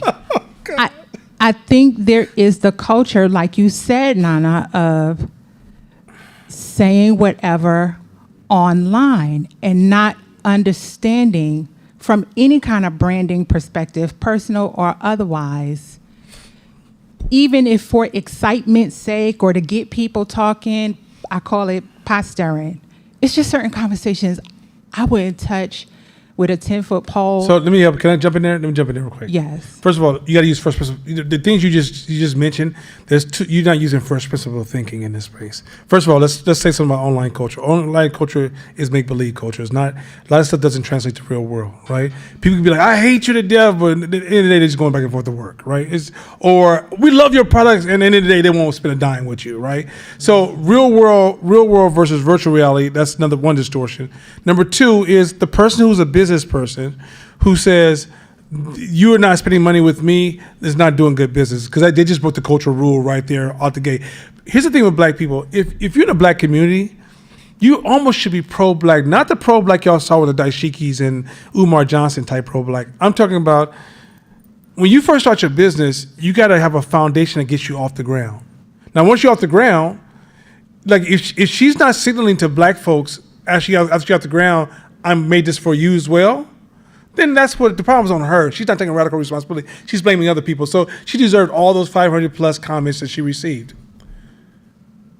When you talk about confrontation, when you talk about something being boring, when you say to somebody, we ride Harleys, and our Harleys sound like this, it irritates people.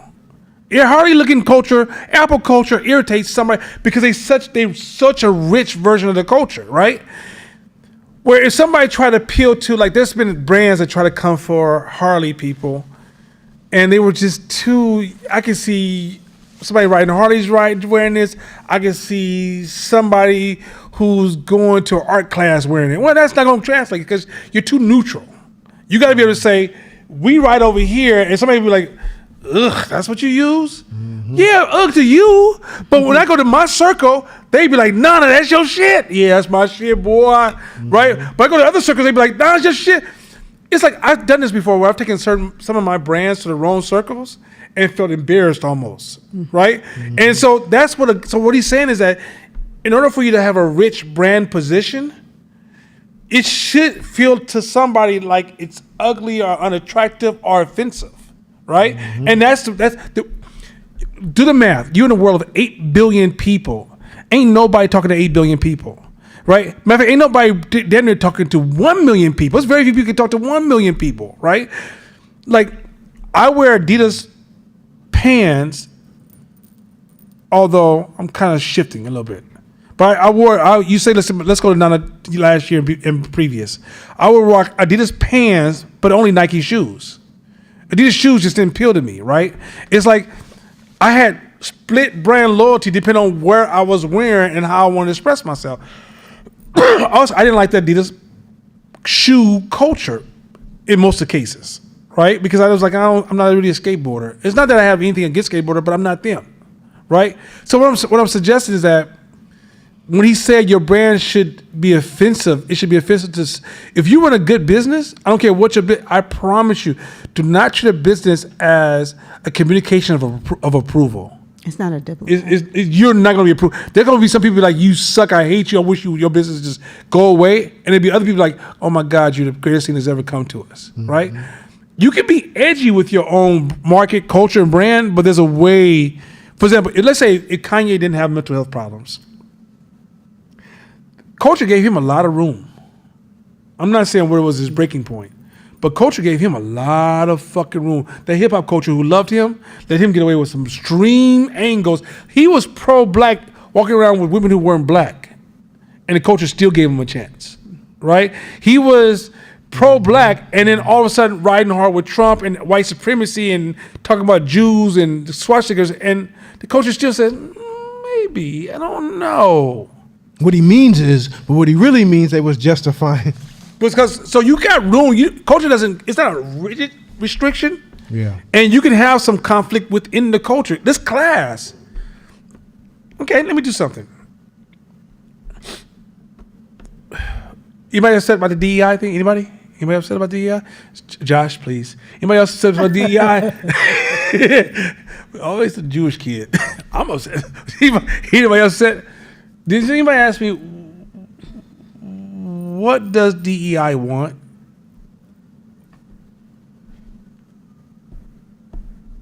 Where did DEI come from? How do we know that we reached that that point. Who's the official DEI teachers, teachers and leadership team? Who's benefited the most from DEI? When you start asking these questions, you can see why it's one of those things where it's emotional reasoning for me to just even continue these conversations. You're not asking me to have a real conversation. I remember when George Floyd got killed, and somebody said, hey, well, we should probably have a conversation about how we show up. And the whole community cussed her the fuck out.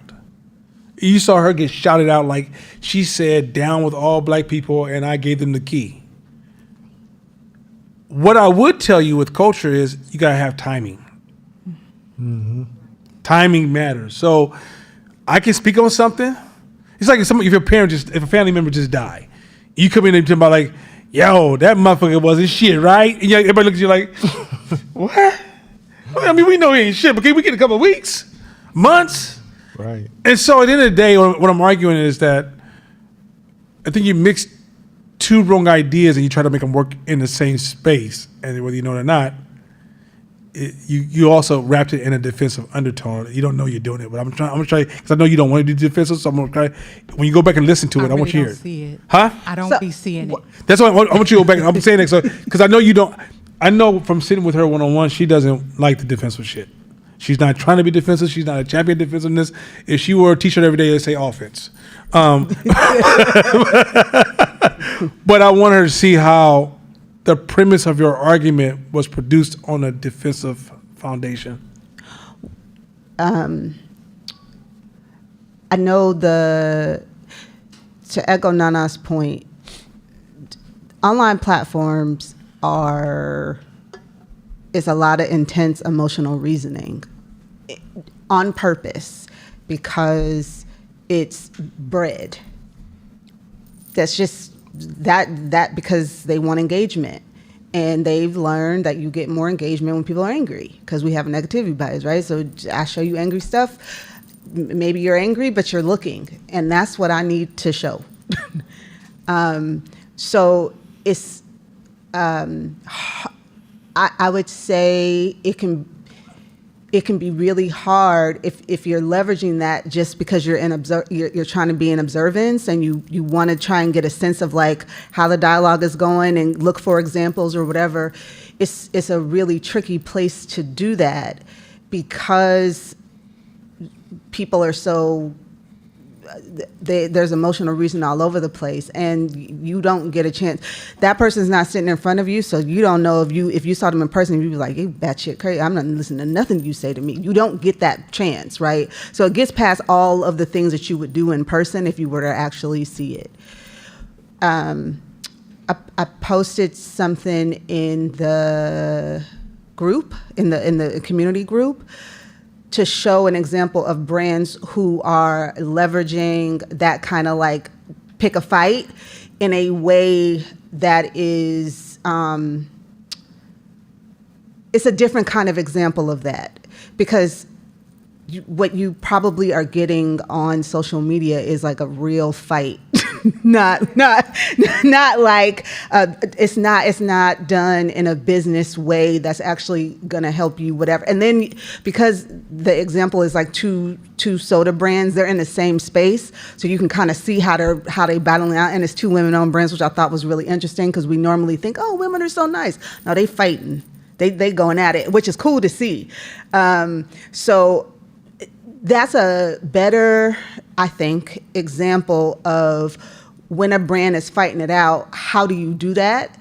So we could tell the difference, I think, between mental illness and like a real brand making a move in a market, and what does that look like? I got that feeling with the things I was seeing. I just was like, let's say that the All-Star Game invited you all out. What do you get? Yeah. Like this, except for the social payoff. But what do you get versus the amazing things that people have been able to bring to fruition that have monetary gain attached to it? One other thing I was going to add is like these platforms have made, so the barrier of entry to start a business is very low. That's good. but also it lets in a lot of, I'm going to say this, I don't mean no disrespect, but it's going to let in a lot of trash, right? So what that means is like the platform itself makes it so like click a few buttons and up you go, right? You can be in business. Same thing with like starting a business legally. It's hell of easy. There's no, whereas in the past there was things that kept you, like you had to know a little bit of something, right? Now the platforms have created a business model for you. You don't have to learn that. And so the filters are no longer there to start. And so again, just going back to that, oftentimes you're looking at a business, but you're not really looking at a business. You're looking at an account on a thing. They're not, and they might be selling stuff, but they didn't have to create that business model. They didn't have to set that pricing. They didn't have to, you can drop ship the shit. It's like, it's not real. So it's just flooded with a lot of commodities, right? So this is a perfect example of like why you don't want to be a commodity, and for all of us to understand that the majority of new business creation is by people who have no business sense, but they understand how to use that platform. And so oftentimes you're not looking at a business, you're just looking at a person. And so being able to, like, if you're going to be on there, just curate and see how they're moving. Like, do they have distribution somewhere else besides on this platform? And if they don't, then that's probably not an account you would even want to be in their comments about, because nothing good is going to come out of that. It's more noise. It's not really a quality data point. Let me share a cool story I came up at the gym. So I was telling Sean, we was working out today, and I was telling Sean that working out is a direct parallel. Okay, if you want to understand people, because this is about people, then you don't need to just see people in business. You got to see, because for example, I don't care who you are when things are easy. I care about who you are when things are stressful, right? Or there's a lot of fear or friction. So everybody in this room could be amazing if everything's comfortable. How do you show when shit gets rough, right?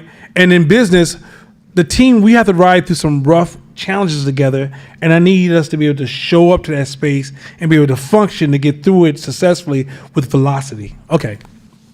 So I said, he goes, well, how do you read people like that? My next comment was, because once you understand what business is at its core, which is this people, cultural type of dynamics, right? Because even money is people, cultural dynamics, right? Everything you want to buy with your money is people, cultural dynamics. Even when you know you're rich, is a people, cultural dynamics, right? Okay. I said, so that has multiple parallels. Anytime you see somebody building something that's long term, it's the same thing as building a business. It's the same parallel. So if I'm watching you working out in the gym and you showing certain behavior, you're displaying to me your weaknesses, right? If I watch you on a basketball court and I watch you like pick up a sport and develop the same. If I watch you in your marriage, you're displaying some of these weaknesses and strengths, right? I said, but let me share a code with him. And then so he walked away and he went to the restroom, came back, and I said, let me share another thing that just happened a minute ago in the gym that was hella dope. So I had not worked out in a week because I went to Las Vegas with my wife for her birthday, and then I got back and I did some running and all the other stuff. I hadn't hit the weights the way I wanted to. So today I got a chance to really get back to my role, right? Because I have my rhythm, and I 3 days a week on weights. So I'm in the gym, and the first bench press, I went to grab No, before we even get to the story, because I want to put all this in context. So we walked by the shrug machine, and there was 2 dimes on 2 10-pound weights on the shrug machine. Those at home, please forgive me. Gay community, I'm not talking to you. Don't take it personal. I said, what's this bitch ass shit? So he starts laughing at me. I said, I think you think I'm being funny, but there's some truth here. And he said, well, what are you talking about? I said, well, there's a whole culture of people who try to find an easy way out. There's no reason for you to get in your car, drive to the gym, put 2 10-pound dumbbells, and my daughter can do that same shrug. Like my daughter, who's 6, can be like, Dad, look at me, I can do this 100 times, right? It's that damn light, right? I'm shrugging 315, right? I think Silas might shrug 350 or 375, right? Because he likes to shrug with heavier weights, right? But shrugging is you'd be surprised how much power you have if you just grab some weights and just do this here, right? So I said, but there's a group of people that approach all challenges in life the easy way. They're always trying to find the easy way. They're trying to avoid the process, the struggle, the friction, all the things like this. I said, when the gym is an opportunity to teach yourself to have a healthy relationship with those variables. So then he goes around, and I get to the restroom part. Comes back, I said, another example just happened. That's a parallel to business. That first, when I did my first warm-up with a single 45, now I go to 315 on my bench press. I start single 45, 245s, 345s. So I start with my single 45, and I go to push, and I feel this sharp pain in my left shoulder. My brain goes into meaning making, because that's all marketing and business is meaning making. My brain tells me, oh shit, that was a sharp pain. Mm-hmm. You probably should just stop here or live light, right? So my brain is in this space of, this is a point where most people at the gym tell other people, yo, I don't go past this point because I got a weird shoulder, right? So then I say, you know what? Let's just test it. If it gets hurt, I got shot in here, fuck it, I just get trapped. 225. Well, wait a minute now. But I still feel a little pain in my shoulder. I'm like, okay, well, 295. Doing the 35s.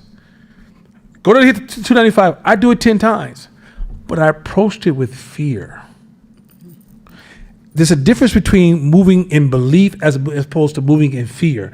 Because I was moving in fear, that 10 felt so heavy, right? And I did it 10 times. So the body was capable of doing it.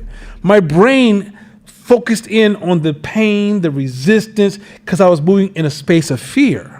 I said, so think about if you're in competition against somebody in business and you moving from a space of fear and they moving from a space of, I believe in myself. I believe I can do it. You're gonna move at a different level of aggression, performance, and everything. I said, so let's play this out. I said, let's go into a virtual conversation now. I said, so let's say that first set, I felt the pain. And let's say somebody came over at that exact moment and says, you know, I'm some kind of therapist.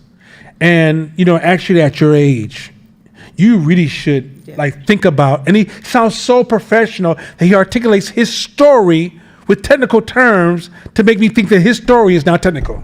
Mm-hmm. But I'm still in disbelief because, mind you, when I felt that pain, the pain's already having one conversation going, I don't know about this. I don't know how I feel about this. This shit gotta hurt. Remember when you take a week or two off? That was a weird ass pain, right?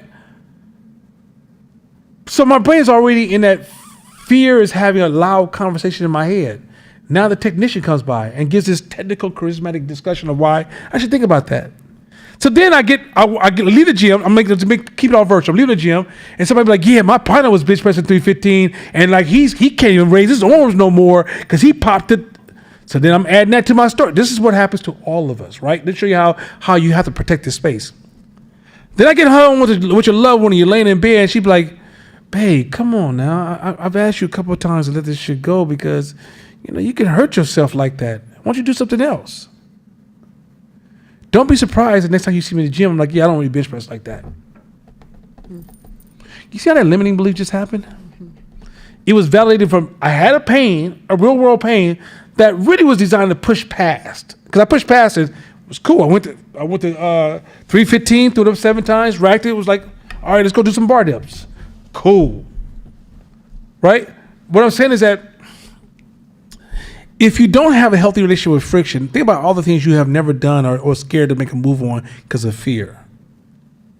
You meet somebody like me who, Mashama tells a story about me all the time, and I used to laugh, but because I said, yeah, but I didn't realize the significance of the story. He said, none of this type of person will run through a wall, and you'd be like, dude, what you do run through that wall? You're like, oh, I didn't see that wall. Because when I believe in something, I don't give a shit about the obstacles. I've accepted obstacles as part of the game and just figure the fucking game out and get past the obstacles. But when you're moving the same journey in fear, the obstacle becomes a possible ending point for you. And depending on what signals are sent to your brain by people in your circle, at that point, that's your ending point or your limitation of what you can and cannot do, even though that is not fucking true. But you cannot know that because there will be people validating your fears over people validating your possibilities.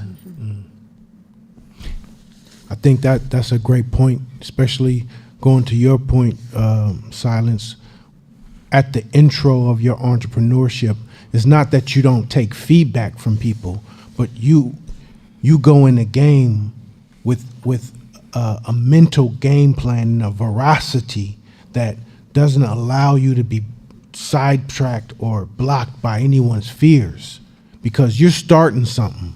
So inherently, by you saying you're starting something, you're going to evoke fear in other people. There's envy, there's jealousy, there's low self-value, so that you standing there saying that you're going to start something hooks them into feeling a certain type of way. Maybe they educated, you not, and they're like, what gives you the right to start something? Like, there's so many emotions around you that could project their fears onto you. So yes, you go in with a I don't give a fuck mentality, or man, whatever mentality, like I'm doing it mentality. So at the beginning, to give you the velocity and the momentum to get started in business. But it's not like you're not always monitoring feedback, and your ear is not on the streets, so that you can make the adjustments, expand along the way, because that's important. That is sort of a shell at the very beginning of what you're starting, because any idea, there's very few ideas under the sun that are just completely brand new. So just as many reasons as it is to go, is just as many reasons why it is not to do it. Like, why would you start that? It's already that. Or what about the big giant company that's already doing it? Or if nobody's doing it, it's for a reason, motherfucker. Like, that's dumb. Like, there's always reasons to not do some shit. But if you know a microculture that maybe other people aren't aware of, or if you are a part of a microculture, that's like, oh shit, some microculture shit just opened up that not many people are privy to, that I feel like I can get in on, then it's for you. Like how many of us when we was kids coming in there, our parents like, what's up with this hippity hop music? This hippity hop stuff, this is so stupid. That's not music. He said slippity hop. This is not that ain't music. I need that t-shirt. I listen to slippity sop. I used to hear that shit all the time. Like, no, this is our shit. You know, it's only a fad. It's not gonna last. That's what my parents used to say. This is just a fad. It's not gonna last. Like this ain't real music. Real music is, and so not realizing that a microculture from their music was being created, and it was one day going to be the big thing. So you got to enter the game with that kind of mentality. Side note, you guys, people, what he said about business plans. Yes. Now, you know how many years I've been arguing this goddamn thing, but there's a deeper concept there before I get into the deeper concept. Imagine when you argue ideas like this that's going against popular business culture. Where's your business plan? Where's your business plan? You gotta write a business plan. Remember your business plan. There's even services that charge money for business plans. And he's like, how in the fuck you have a business plan? Like, let me tell you why I think what's deeper underneath that is understanding what you do understand and what you don't understand. You understand a little bit about the past. You don't understand shit about the future. The ignore reality part. Huh? The part where he was like, ignore reality. Yeah. Reality is something that's always unfolding and is different than the last time. It can be subtly different. It can be majorly different, but it's always unfolding and it's always changing. And the person who over leverage, I often will engage with people in conversations around strategy, and all they keep talking about is the past, with no hypothesis of the future. Yes, you have to examine the past. We're not talking about divorcing the past, right? It's not an either or. It's knowing how to hold a space for the past and the future, and realize the balance between the two. And so when you're writing up a business plan, what are you planning for? You ain't never been here before. What are you planning for? Right? But that's the most popular. When I taught that the first year, I think it was, right, Tony? I used to say business plans don't make any fucking sense. Do you know how much pushback I got on that stuff? What do you mean it doesn't make sense? I'm like, I wrote a business plan before. Try to follow that shit. Like, once you get in the real world, you be like, I didn't have. Matter of fact, make it even simple. If you under 18, write a business plan for what you're gonna do with your first apartment. And realize as soon as you get that first apartment, you realize, I'm already compromising. This ain't even close to outside of pay rent. That's all I got left. That's all I got. Is there anything online before I go into anything else? Next subject. I actually got kicked offline. So I'm Is it? trying Are to we get cool back online? Everything cool online?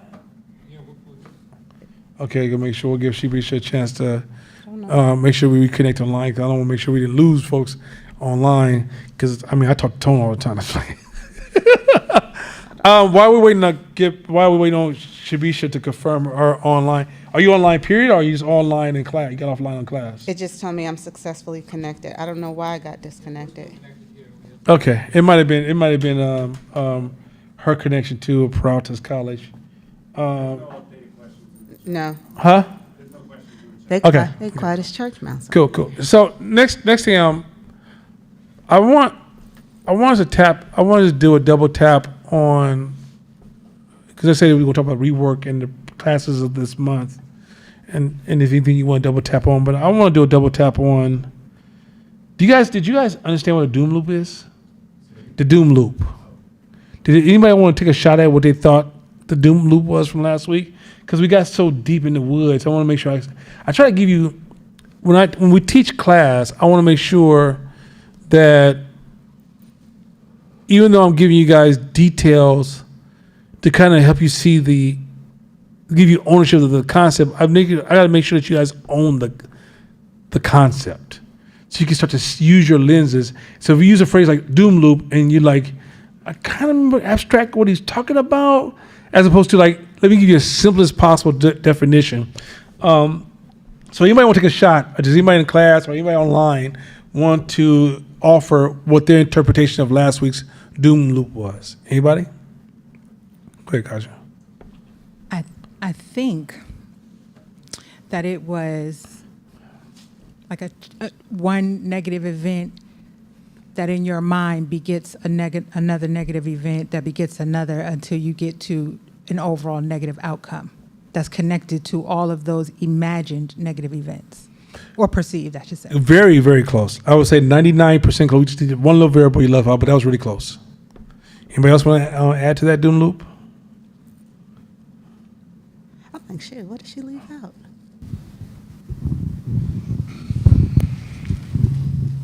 It's the same concept, but that it loops. So one thing connects to another thing, and you think that one is causing the other, and so it keeps causing itself in this cycle. So I think in the book it was like something about a dog or something like that, like acting a certain way, and so you think that it's a bad dog, so you treat it like a bad dog or treat it like whatever, and it starts to respond to that behavior, and it just a self-fulfilling prophecy, basically. So the loop continues, and it just gets deeper and deeper into your psyche that is true. The key word was self-fulfilling prophecy. That was the only part Kaja's description was accurate without the self-fulfilling prophecy. So you feel like this is how life works, but it's really based upon the assumptions and your actions that come from your assumptions that creates the other party's assumptions and actions that come from their behavior, and before you know, you're stuck in the doom loop.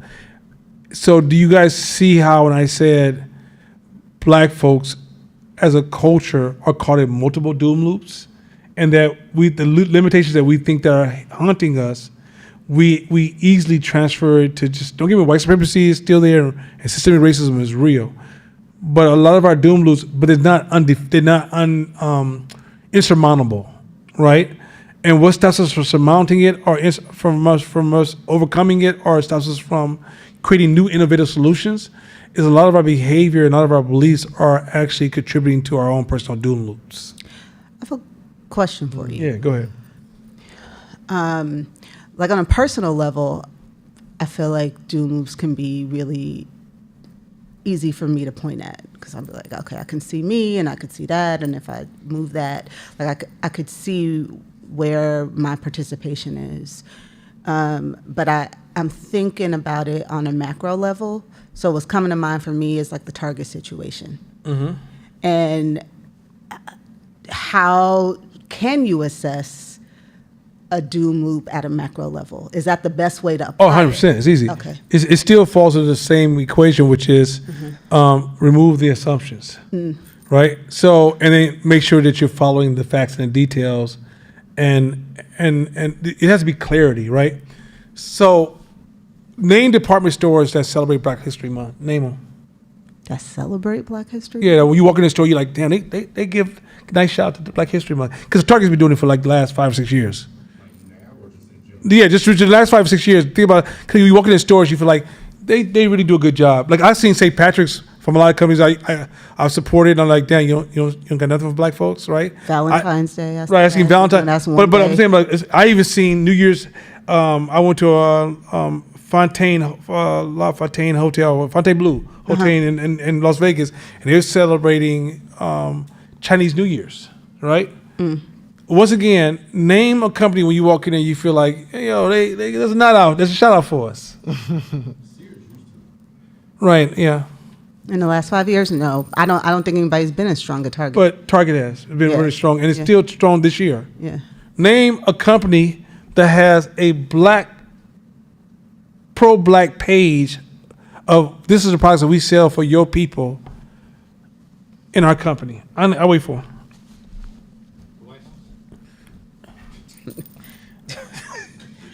Josh, what is wrong with Josh?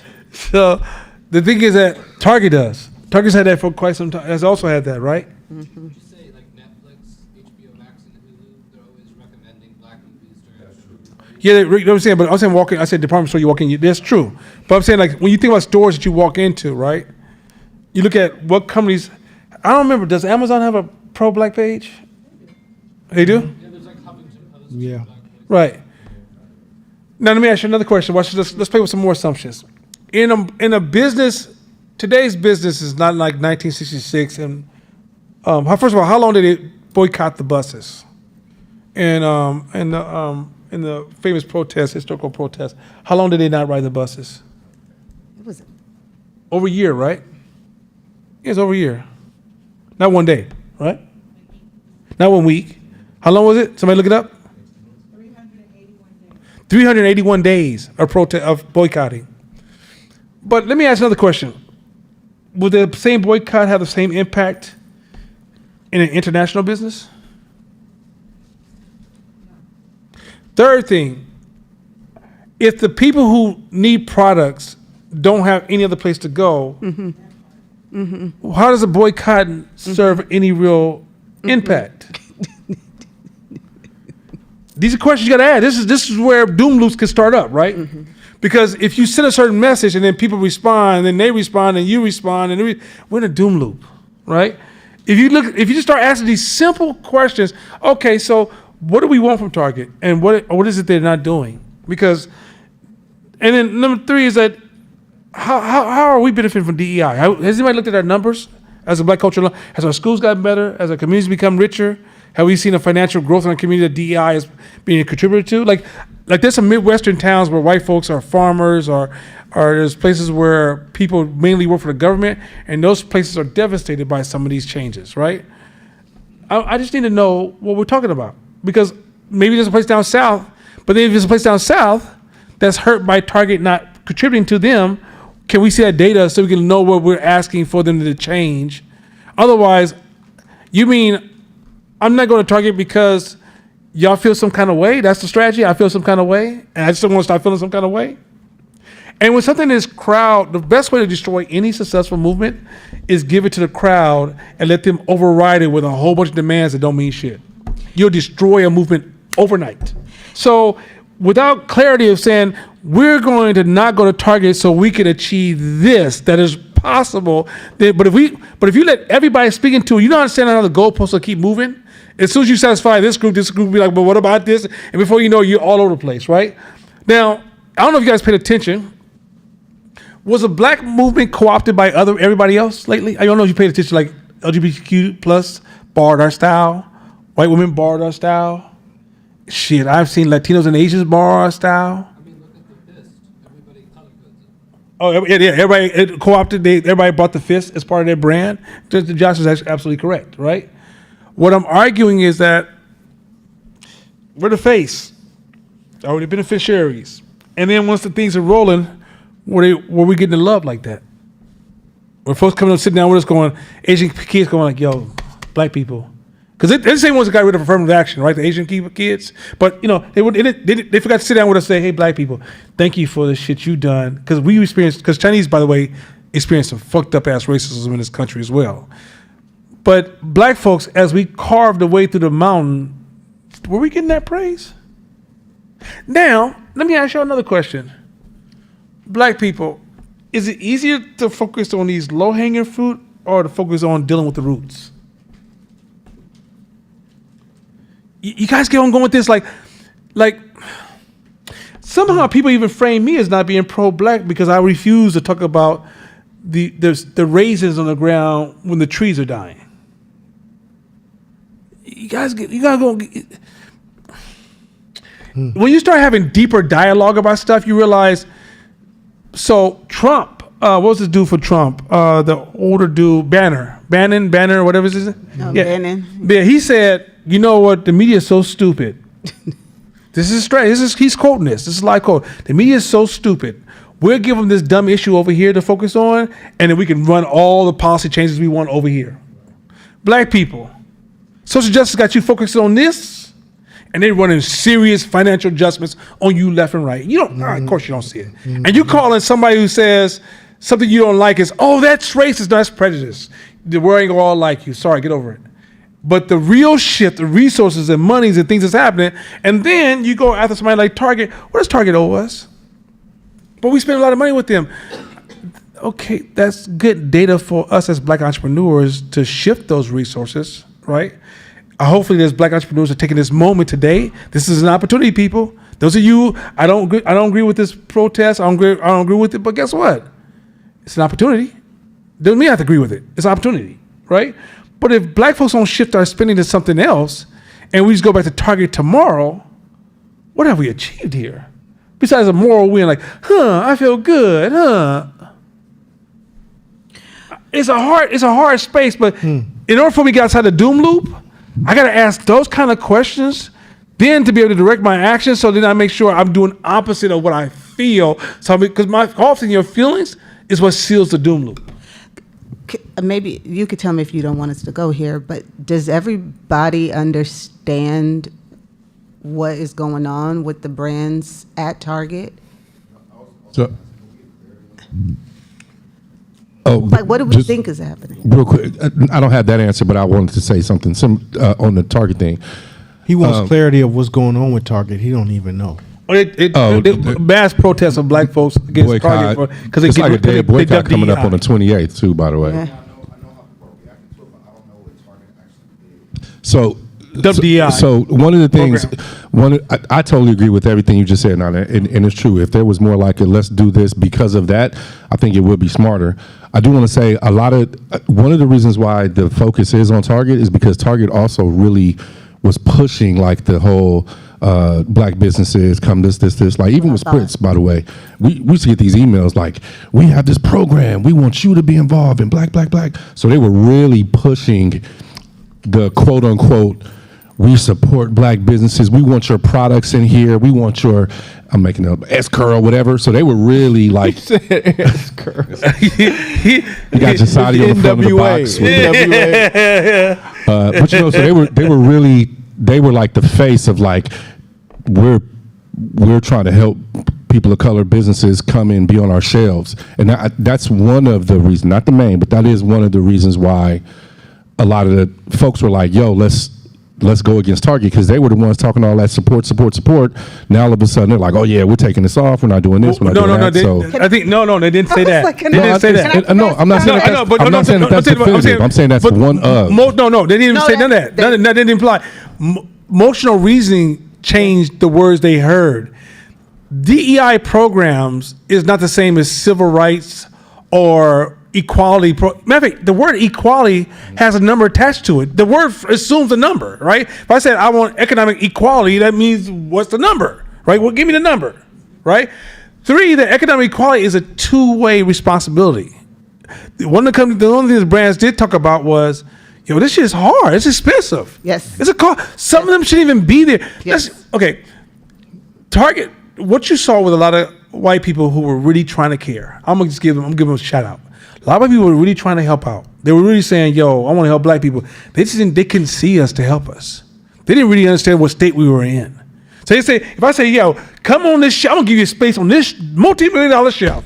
I'm You know what? I usually just went with people I'm comfortable with. But here's a shelf for you. It's multi-millions.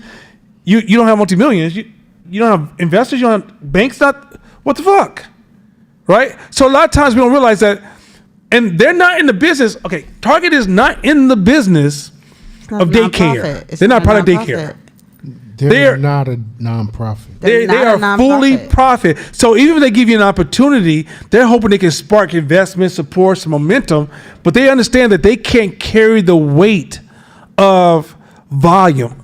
This comedian said this real quick. Women, forgive me. Women online, forgive me. But the shit makes sense. You always say, oh shit, when I speak. You know what I'm saying? Because you setting us up for the. Hey, well, yeah. So what? I'm just saying. Comedian said, he says, why do men have to protect the WNBA? So first I was not riding with him. I was like, oh, because we want to see women in basketball. He goes, that shit makes no sense. I said, what the fuck you mean it don't make no sense? Comedian says this. He says, so wait a minute. Is Kim Kardashian is one of the #1 shows and it's not being watched mainly by men, right? So who supports Kim Kardashian shows? Women. Well, why don't y'all support your own fucking sport?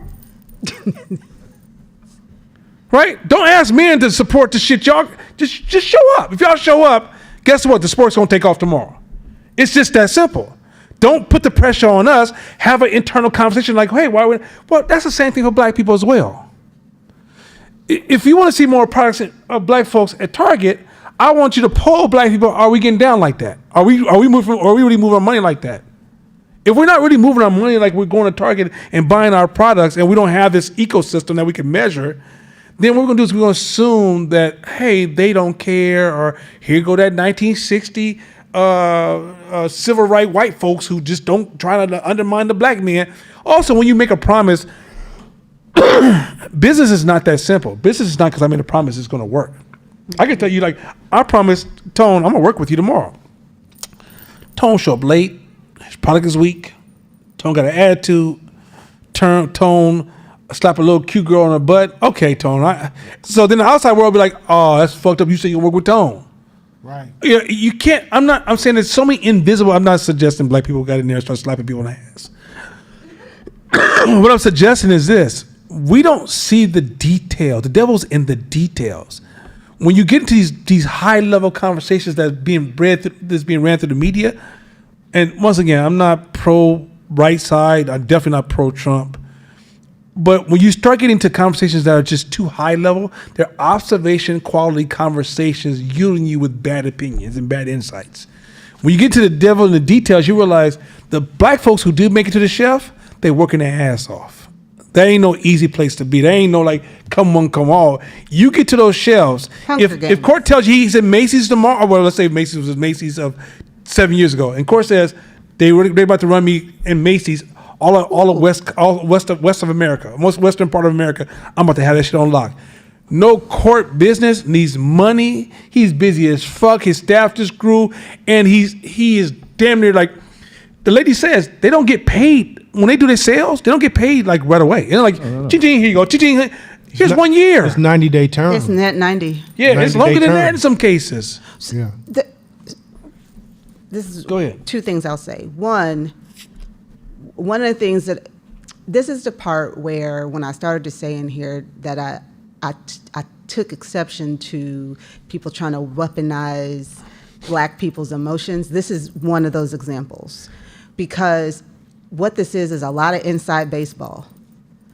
And then it got pushed out to the public who has less than zero context to be able to weigh in appropriately on this. Well said, Jimmy. That's like Less than zero. So if there is an opportunity for us as a community to have a conversation with Target, it's completely poisoned, because now the public has got a hold of it. And when you don't understand the retail game, it's never been nice. It's always been cutthroat. It's always been a Monday meeting to see who is gonna get off the shelf. That's the game. That is what it does. That is what it has always done. Every retailer you know, there is a buyer who every Monday there is a meeting. Why? Because if the shelves don't move, if the inventory is not turning, then they cannot buy what is selling, and then they are out of a job. Yeah. Their job, one job, to make sure that the inventory is turning and that the company is purchasing the right goods that people actually want. Because that's how they keep the lights on. That's the only game that there's ever been. That's the only game that there's ever been. So when you talk about supporting a small business, and there's a second point that I want to make. Small businesses tend to go into places. Target has 1,200 plus stores. So you mean to tell me you're going to go from a couple of boutiques maybe, online maybe, to 1,200 stores? To put this in context, Sephora has 200 stores. So do you see? Yes. So do you see what I'm saying, right? And then y'all go to Target, you see how much traffic is going into the store. And so, because we're after validation, we're not asking ourselves, what is the cost of doing business here? And when you get into those stores, who do you think is supposed to drive people to your shelf? That's your job as the brand. They didn't, because they bought the inventory from you. There you go. They Come on. bought the inventory from you, That's the part and they that's big. put you on the shelf, and they gave you their transactions. You in the big leagues. They said, come in our store. You don't have to pay for none of those customers. Maybe you had to pay a little bit for the shelf, but they're not really charging you like that because they know you small, and they're trying to see if we can get something popping. And then you're not doing any of that. So now you're sitting back like this, like you can be in there. What the fuck?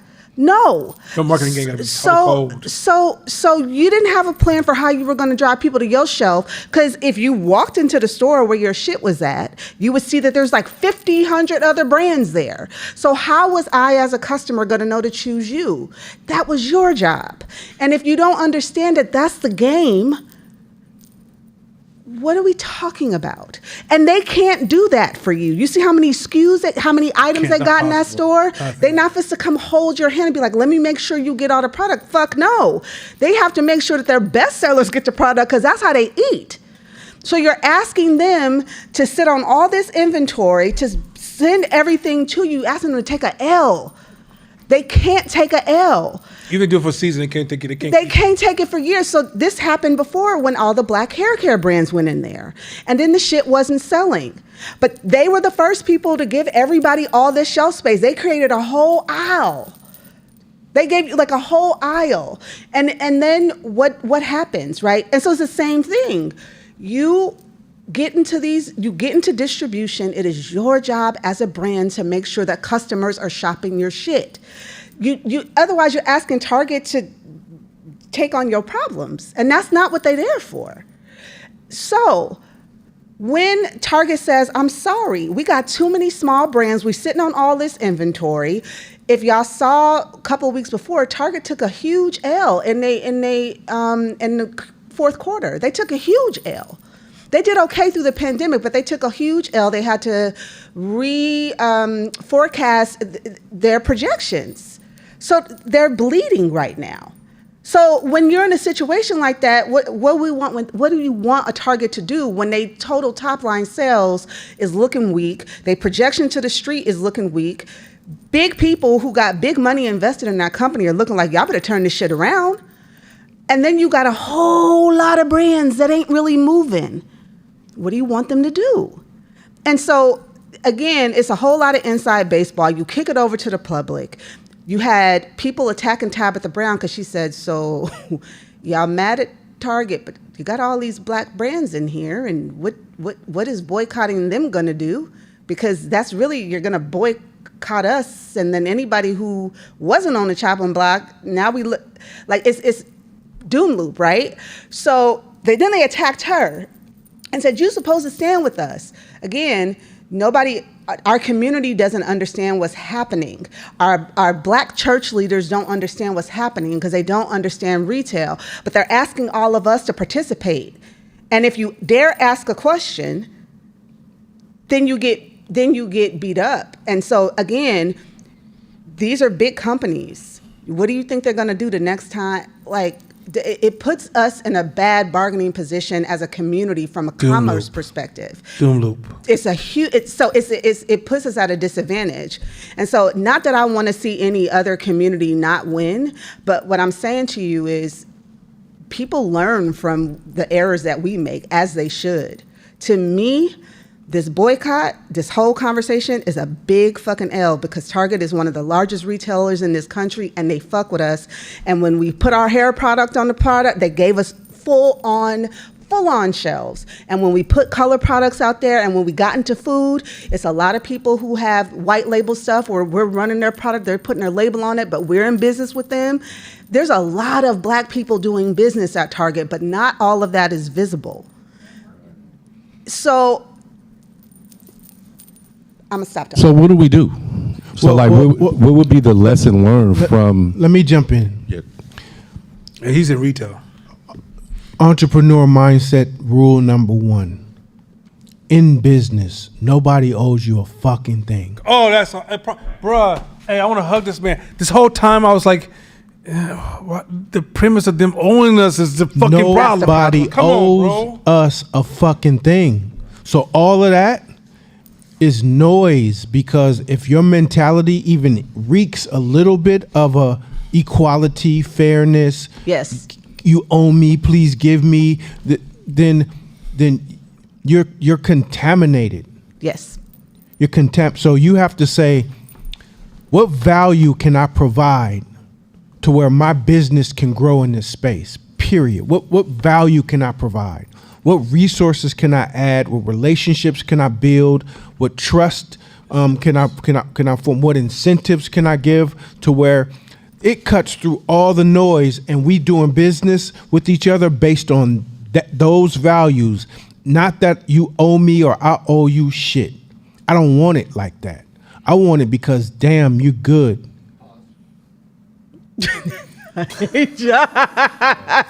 Hey yo. I don't know what you got, Paul. I don't know. Yeah, I missed it. Yeah, STFU, Josh. Oh, that is hilarious. That's the movement, and so then you're not affected by any of that energy that passes by you. They should be doing you like you should be this. You should be no. When value's there, and a retailer has the opportunity to generate cycling revenue, man, they don't give a fuck what color you are. They're gonna call you back. Hey, my shelf is empty. I need more product. My shelf is empty. I need more product. Period. So I think that's rule number 1. And if you move from that space, now, like Scott was talking before class, if you happen to find some money on the ground, pick that shit up. But it's luck, and know it's luck. And keep growing your value, expanding your value. Because whether you realize it or not, if you're in a retailer, other retailers are watching to see how well the 100%. product does, 100%. how it moves, what the revenue streams look like, and if it's moving in that store, because they're so hyper competitive, they're gonna want your shit in theirs too. So now you're not just in Target, you in Walmart. Now you're not just in Target and Walmart. Like I had a distribution deal before, and I was in Macy's, Robinson May, Foot Locker, Foot Action, Champ Sports, Mervyn's when it was alive. And that's how they monitor. And Mervyn's will sit back and watch and see how Foot Locker does. 100%. Then they hop in. 100%. Then Kohl's sit back and watch Mervyn's and see how they do. And so you know what we would do? Rig the fucking system. I'll send 100 goons to the store to buy out the whole rack. Pay them later. You know what I'm saying? Because that allows them to be like, hey, we need to reorder double, triple the last time, because that's the game. And then the frenzy makes people buy it. So nobody owes us. Nobody owes us. And that's why you stay away from the comments, because entrepreneur wolf mindset is like, I'm catching a W or I'm catching an L. What can we do? What can I do to change that around? I was in a conversation with one of my cool sisters from the block, sisters down for black folks, and she's like, "Man, Oakland going to shit." And I said, "No, Oakland's creating opportunities." She said, "When you got this many people living in this dense area, there's nothing but opportunities. The reason most of us can't see opportunities because we still move like we're in slavery. He said, what do you mean? You cannot put the destination of your community in the hands of another group. If I have to keep saying, can you give me something for me to be something, I'm validating that person's power. I'm telling the world, if I say, can you approve me, accept me, I'm still validating that you are the closest thing to God that have the right to tell me that I'm valuable. So in the end, it's like what I see is raw resources. I learned the principles to manifest an outcome and solution. I don't give a shit about the few prejudiced white people because there's no different than the few people that's not going to like your product anyway. I'm going to focus on how can I gain momentum and grow my position so I can invest in better solutions for our schools for our kids, right? Like y'all, I don't know about y'all in Chicago folks, and I can assume it's probably the same. Oakland schools are like, they're doing, and there's no attack upon the teachers and the people who are trying to do a hard job because it's not about them. I think they're underinvested from the community, not from the system and the government and schools. And so if they're not showing up, I think it's because the black community is not, and they're not because black people don't care. A lot of black people are financially struggling, Yes. and it's hard for them to give them that time and attention it needs to create healthier schools. Yeah. Because, I mean, first of all, I don't know if y'all went to a school in Oakland or in Oakland. Those schools feel like prison damn near with cuter lockers. I mean, if you do some bars on those classrooms, they look like cells, right? And so the reality is that, but why they like that? There's no pressure from the public to ask for anything else. And so everybody's just kind of stuck in a rhythm and a rigmarole and routine. And so at the end of the day, as the business community gets stronger, so does our schools. So does our communities. So does our options. So does our teenagers. It's this growing impact, right? But also, too, let me say this, too, with the doom loop on a larger scale. Some of y'all can't learn from anybody besides black people because your doom loop says that every white person that speak is obviously coming, they trying to distort you or work against you, and I realize that's not even a thing. There's no such thing as anybody doing any. All black people don't do nothing right the same. All black people don't do nothing the same. Like Jimi Hendrix is somebody I love to death, but he didn't remind me of nobody from my family. And I would rock Jimi Hendrix till I die. But when I see Jimi Hendrix, I'd be like, could I have hung out with him? I don't know. Maybe I could have, maybe I couldn't have, right? He was just too. Dennis Rodman, one of the greatest defensive basketball players we've ever. I don't know if I could have hung out with Dennis Rodman, even to this day, right? But he's also black. I'm not going to take away because I don't want to hang out with him, that he's not a valuable person in our community. What I'm arguing is that the reality is that the world is so diverse amongst all races. You really got to take your attention away from what we're saying, the noise and the distractions. That's what they really are, distractions. What are you doing? Like, you ever met the kind of black first parent or family member who could tell you what's happening in every other country or what's happening in the White House, but can't solve the problems in his own fucking house? Yeah. Distractions. And so when you sit down and you listen to these conversations people are having, the other variable that most people don't realize, most black people, because we're in survival mode, don't really own the conversation around culture and economic growth and long-term and macro. They don't have that. Most black people are not studying the macro positioning of the black community right now. So they just go with their emotional responses. It's like, oh, this dude said let's protest Target. Oh, cool, let's do that. Let's don't buy nothing. Don't buy from Amazon. Don't buy from nobody. Don't buy this, the other. I'm thinking like, okay, that's cool if you got another source and that's going to be the new source. But if you just hold off for a day or two and then make it up the next week, well, then they'd be like, bruh. Y'all just getting on my nerves. Go ahead, Josh. Josh was trying to. Oh, go. All right. Well, I got some clarity. So basically, you're saying that Target is taking away some products, some like black-owned products that they were selling since the George Floyd situation? No, that wasn't even a conversation. Oh, so It's just DEI. DEI. They say we're ending the DEI program. in terms of like having an area for black hair care, stuff like that? No. There's probably a few That's- brands that got Can you give affected, but they was coming out Of anyway. DEI, because maybe I don't understand what DEI So DEI is the diversity, equity, inclusion was their commitment to. And first of all, when they said diversity, equity, inclusion, no one even asked well, what percentage that was that dedicated to black folks was, and how many of those were? So, for example, in the '60s, when them boys said civil rights, they said, "Oh, you got to spend money with vendors, advertisement, like all this other money that because Target's moving all this cash around. They're saying, as this money moves around, I need you to have some touch points with us involved in that stuff, right? These cats are saying they ended the program. You made this promise, going to quote what he said a minute earlier ago. Tone said, you made this promise to us. Now you're ending it, right? I don't know you guys realize corporations, when you get to that size, you already have ethical requirements. You don't get to just run business in a city. You're measured by how much you give back, how you treat your employees. Like there's a whole group of, you get a grade every year on how you're performing in these areas, and it impacts your investments. Right? This is like your credit score. Your credit score for businesses is not just I paid you your money back, right? It's what's your value to the community that you're investing in. Okay, there's also civil rights laws you don't get to remove, right? Also, did anybody do a head count on the percentage of black folks that work for Target in certain areas? No one did that. All they said was they're removing DEI, and no one's even asked, like, okay, if y'all been in Hope, y'all know I ripped DEI apart.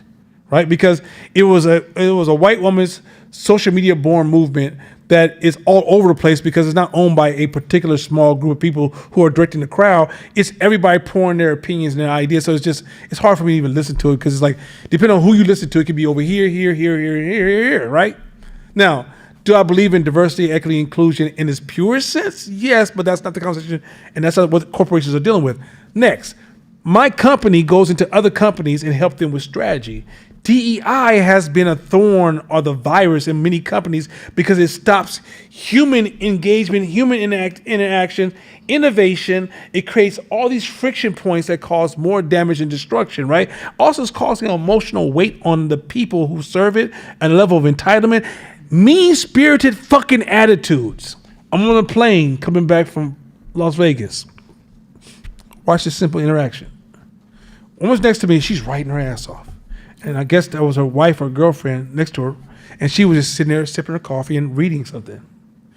And they must be professors or something, or in the educational system.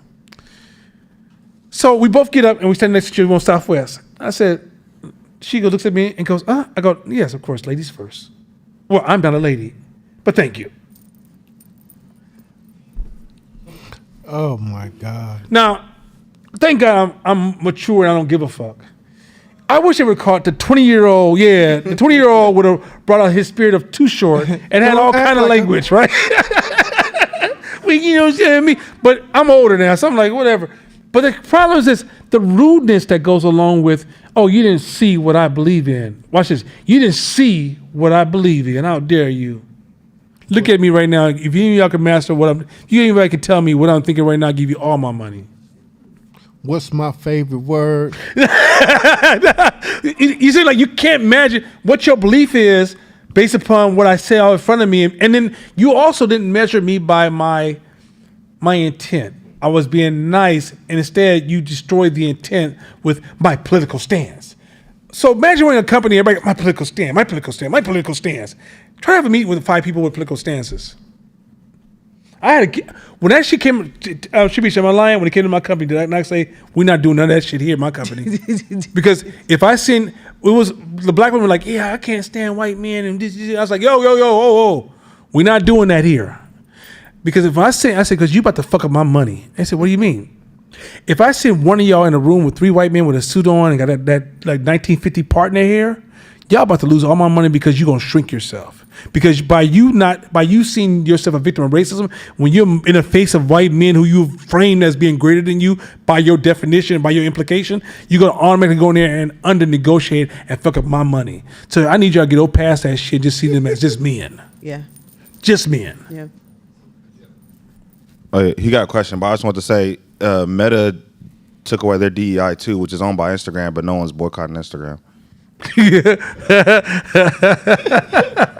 they on Instagram like, yeah, boycott the rest of these people. So the Me Too movement was founded mostly on story, that this person did this to me. And I noticed a lot of corporations and businesses got behind that and supported it. And when Gaza happened, those same people that were claiming that they were sexually assaulted now told the conservatives that those girls didn't get raped at that music festival and Israel actually killed their own people. When you do things like that and then target markets your products and then you protest that your products are being pulled or DEI policies are being canceled, do you think that impacts your leverage in the future of coming to the bargaining table? So if I'm a company, I'm not in neither one of those conversations. I'm not in neither one of those conversations. They're too. Nope. You can't Nope. take those positions. Nope. If you want to be a caring person, stay a caring person, giving person. Like if you care about women all over the world, care about women all over the world, right? To start getting into this versus that, this belief versus this belief, this principle, because what I found out from being 57 years on this earth, there's been a lot of belief systems that felt so real, and then you go read the book, you realize it was none of the things above. And so, but when you're in the heart of it, when it's taking off, that cultural movement feels like it's the fact. But you'll realize that there's nobody in the room. Just for example, when Josiah was asked this question about DEI, did you guys pay attention that we couldn't even give him clarity on what the fuck these people are talking about? But there's people right now that's probably online like, I'm not gonna listen to him ever again because he's not advocating for this target. But I'm not against black people. I love when we stand up for our rights.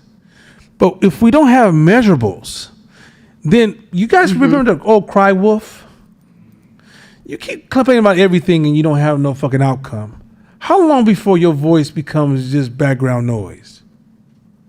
Also, too, if we talk about investing in our future generation and our kids, what are we doing here, people? What's the plan? Is a plan for them to accept us more, or is a plan for us? For example, I understood civil rights, which is I want access. Give me access so I can build my shit, right? I want to be able to have access, and you just can't run up in my building, rape my wife, and kill me. These are basic shit that's important. Okay, after the access, I don't want them taking care of me. I'm a grown ass man. I'm not looking for a mama and daddy. That's all I'm saying. That was a straight hood accent. Look, That's all I'm saying. Oh, yeah. I'm standing on seated. business. But I'm saying, like, as a grown man, that's not the job. And now, don't get me wrong, I'm down with black folks who are fighting for jobs or opportunities or union, whatever y'all fighting for, I'm down with that. But at least don't ever get caught in a movement where you're like, okay, where we going, y'all? What's the goal? We're going to end this. That's like fighting a war and they tell you, well, what's the winning point? I don't know, just keep killing motherfuckers. What? Man, I'm about to go to Canada. Like, y'all got me fucked up. What's up, mate? Go ahead.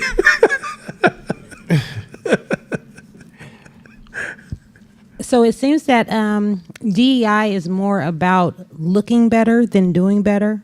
So it's like the appearance, the seat at the table, as opposed to, oh, we've actually increased economics, our schools are doing better, this, that, or the other. So it's like, put Harriet Tubman on a $20 bill and, we don't worry about actually doing better. And so it's so much of the appearance. And that's like the doom loop because we're more concerned about looking good. No, because then that's then accusing black people of something. I'm not sure that's the case. I just think it's purely emotional. It's a kind of distortion. Remember we talked about in class emotional reasoning, right? When you get emotional and then you reason something and you kind of start to fill in a lot of spaces with assumptions, right? I think what happens is that black people are traumatized. We've been through some shit. Systemic racism is really happening in this world. It really does happen. It's not like black people are not crazy, right? It's just that we keep using old titles and old stories and we type in old conversations. Like, when the white dude drove down the street and screamed the word nigger at me, if I were responding, I have to ask myself, well, is this 1962? Like, what the fuck am I responding for? Like, I'm in Las Vegas. Unless he's pow, pow, pow, pow, pow. Nigga, now it ain't about the word nigga, it's about the pow, pow, pow. Right? And so the reality is that, like, somebody screaming the word nigga to me is like, I don't give a shit about that kind. That's like for me to respond to you, that means I'm in a certain space with myself. I'm walking tall. And if I'm walking tall, and I'm walking and doing some man shit. And man shit says, and when I say man, it's grown people shit. So women call it woman shit, right? But as walking in my man shit, I don't got time to listen to playground chatter and having a response. So what I'm saying is with black folks, I think we're really traumatized. But I think when you poke that wound, we lose ability to process it because of our real trauma, not fake trauma, our real trauma. And so in the end, we're upset.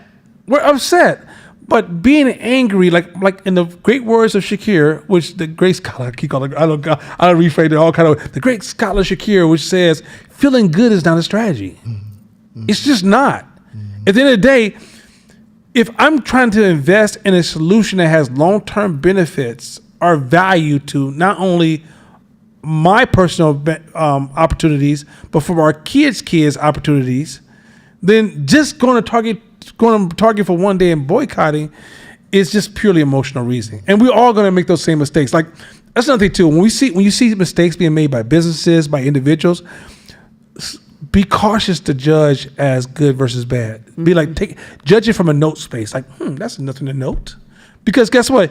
You want to look for when you do it. We all will have places where we'll make a decision and you're like, wait a minute, was I about to make a decision with this money on some emotional shit? If you went and bought a car that you couldn't afford, that's no different than black folks getting emotional and protesting Target. It's just emotional reasoning. Think about so it's like a waste of resources in a manner of speaking. It is. So it's like, I'm making a movement out of my trauma. Yeah, but it's not clear that the person is making a decision. Number two, I'm teaching that in class because the context was the doom loop. And the doom loop was when you're not using first principle thinking to ask these deeper questions, you may embrace these. When you make a doom loop decision, it feels good though. Yeah. Like, okay, give you a simpler doom loop. Let's say you're overweight, right? And you make these decisions that you can't see this causing the weight. For example, let's say you eat your favorite chips or your favorite candy bar. You're like, this is so good. And you call your friend like, man, last week I was eating this shit was so. You're like, yeah, that's my favorite shit too, right? But really, the problem is that you're caught in this space of thinking, this short-term pleasure makes me feel really, really good. But it's ultimately left alone when you gain weight to say, oh, I'm gaining weight. I don't know what's happening. Then as certain things happen, you kind of fall into this loop where in that space, there's a pleasure principle happening. Our pleasure space is happening that's keeping the loop rolling, right? So when you have a conversation in the community and people are like, this is right? You're like, yeah, that feels good when he says that. Yeah, everybody says, that shit sounds right.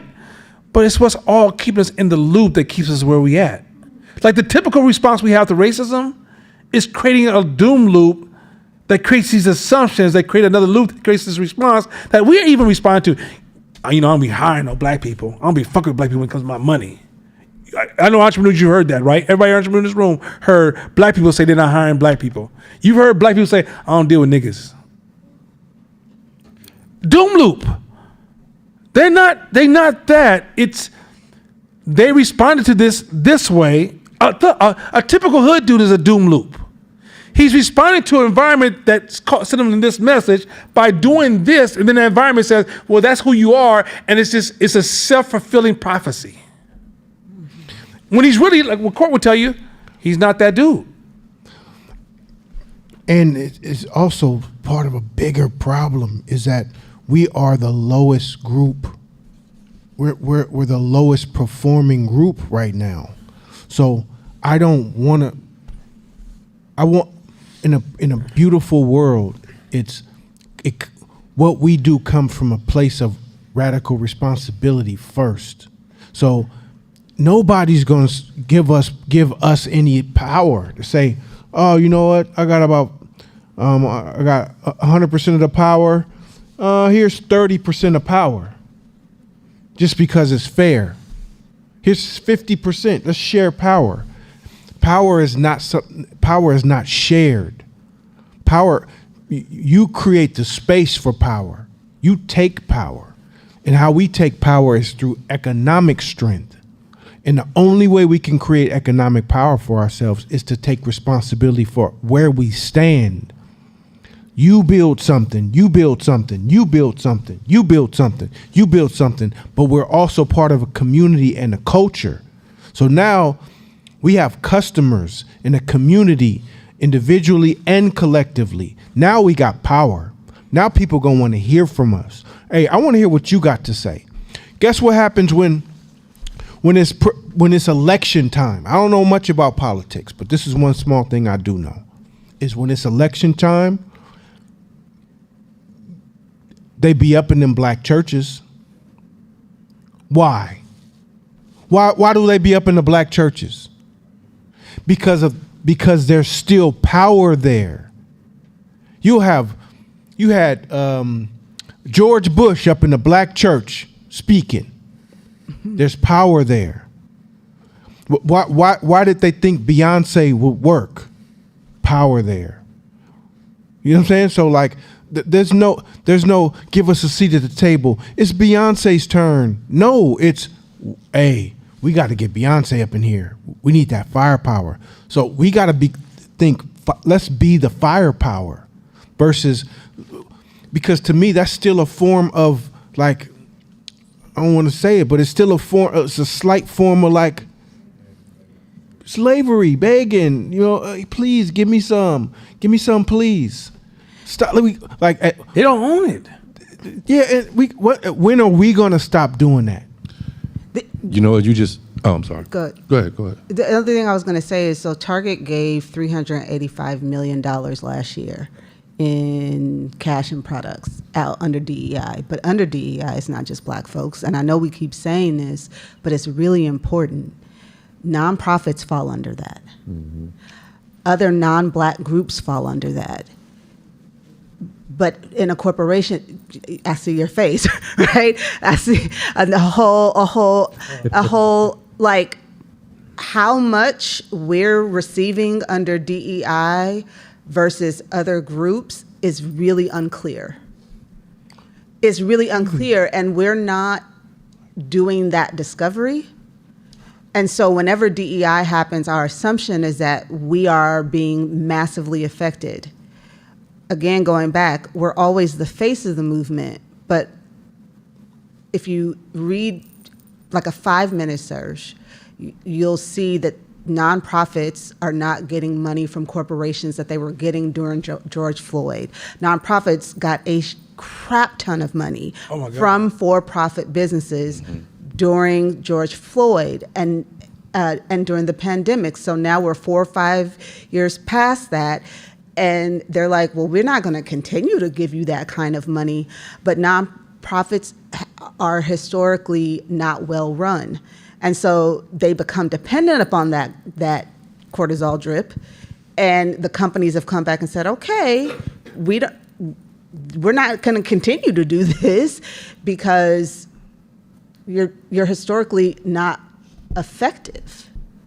And we're not a nonprofit foundation to give money like that, not to that degree, so we're going to scale back. Again, I see a lot of black leaders in the news. We were not the largest recipient of those dollars from these corporations. And so those are the kinds of things that you just don't get to know up front. I know a nonprofit right now, before you say something, a nonprofit right now that has endowment of, I want to say, either almost $1 billion to help impact black families. They've never given away more than 5% a year. So just when I say that, black people, we gotta have a different conversation, because what we're doing is we're taking the easy way out in a complex world that's full of so many systems and structures and complexities that when you just try to make a simple response that copy something they did in back in Birmingham, you're underserving, highly underserving the problem, highly insulting the problem, highly, like, Oakland black folks alone. Can we talk about our schools right now? Can we just talk about right now? Our schools are in danger of being taken over by the county. because the shit's crazy. Can we talk about the $29 billion that went to the homelessness crisis in California? And do you realize that a large portion of the so-called homeless drug addiction culture is black males? That's not on TV. They don't put them on TV. But when you look at the data, most of those people out there are black males. But this is stuff you're not going to have a conversation about if we keep having these dumbass dialogues. If we get into some real shit of what's happening with black folks that we really need to be having a conversation about, right? Even Teach Across America coming to our schools with these foreign kids who taught our kids trash. And even some of these schools where the kids' discipline level went throughout the window because these foreign teachers would come in, kids had no respect for them. So the hostile learning environment for our kids in public schools are insane in some of these places. Because there's so many real conversations we need to be having, right? Where real money's happening, real things are happening, where real racism is happening, or where things are being underserved. And they're going to continue to be underserved as long as we're worrying about who said what on social media, what Cat Williams had to say about this person. Like, that shit is such not our conversation. And so then economically, going back to court saying, the reason that black culture is so important to me, I don't know if y'all checked, but I'm not Asian no more. I'm black. And so I know, isn't it crazy, right? Because anyway, so but the thing is that so the condition of the black culture is also going to impact the condition of my business. If I was a white boy from Silicon Valley and I went to Stanford, I was in that circle loop, you could damn near say, unless you dumb as fuck, you about to get paid. Because that particular culture right there is well structured, where it's an engine that's almost pumping out money like this for folks. It has been historically. It may change in the future because AI is really disruptive, right? But when I look at black culture, like, and I think between me and you, I think we have more opportunities than we can see. You can't tell me 1.8 trillion we're spending and we still don't have enough black businesses. That just means that we haven't figured out how to absorb it. And watch this connection I'm about to make. You won't be a great miner of those opportunities if you still suffer from not feeling like you're good enough. Because when it's time to stand at the threshold or the banks of making some money, you won't serve the people. You're still serving yourself because you don't feel like you're good enough. Hey, here's some cold shit too, is a lot of times most of us don't know that we stuck in doom loops. You don't. Like, you can't see that you're stuck in a doom loop a lot of the time. What typically happens is there's results that come out that are unfavorable to you, and you don't have answers for, so you say it's a they. That's how you know you stuck in a doom loop, because you're blaming some outside forces. Nope. A lot of times you're in a doom loop. So the Bannon example, where let's throw all these dumb little things over here to get people to argue about it so that they can't even take time away to investigate whether or not they are in a doom loop. That one's cleared up. Let's throw another one out there. And that way, there's constant shit to argue about, to where we can't see that we're still begging for seats at tables and asking to borrow power from people versus stopping and realizing, wait, we have we got $1.8 trillion amongst us? Spending power. Spending power? Man, come on. Like, what can we do to add value in these spaces so that we can create communities and power? You open up a black business, you look past your black audience and still be staring at white people every day like, how do I get them? How do I get them? And the black person's giving you feedback every day. Yeah, I hear you, but that's some of that old nigga shit. How do I get them? How do I cross over to them? Not realizing, no. This market will prime you to have access to other markets, because there's also cross sections where other cultures will have intersections of needs or cultural values that your product can show up to their value. Because a lot of times you can sell one product to this one culture and it means this to them, but this other culture picks up and it means that, but it's the same product. It just has different meanings based upon which culture it lands in, right? What I'm arguing is that you take the culture that's coming to your door every day. I don't give a shit if it's black, white, skateboarders, mountain climbers, gay, straight, shit. That's how Patti LaBelle and somebody else, Patti LaBelle, Diana Ross, they realized, wait a minute, I'm singing to them, but these are people showing up. So I'm gonna change my brand and show up to them, and then those people take them and let them ride into the sunset, right? You don't walk into an audience and say, "Nah, I know there's hella gay people in the community watch in my audience, listen to me sing, but I'm still singing to the straight people that ain't really here today." No, that's the community supporting you.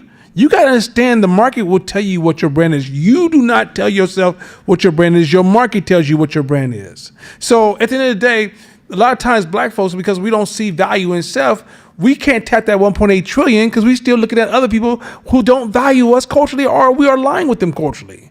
If I go to Walnut Creek right now, I don't know that culture. Now, I know how to hack that process. There's a way to hack that process. And I taught that in class in many ways, and it's through listening. Right? Through listening, questions, and walking through curiosity. So, for example, my company has done work in the black community, the Latino community, Asian community, white community, and gay community.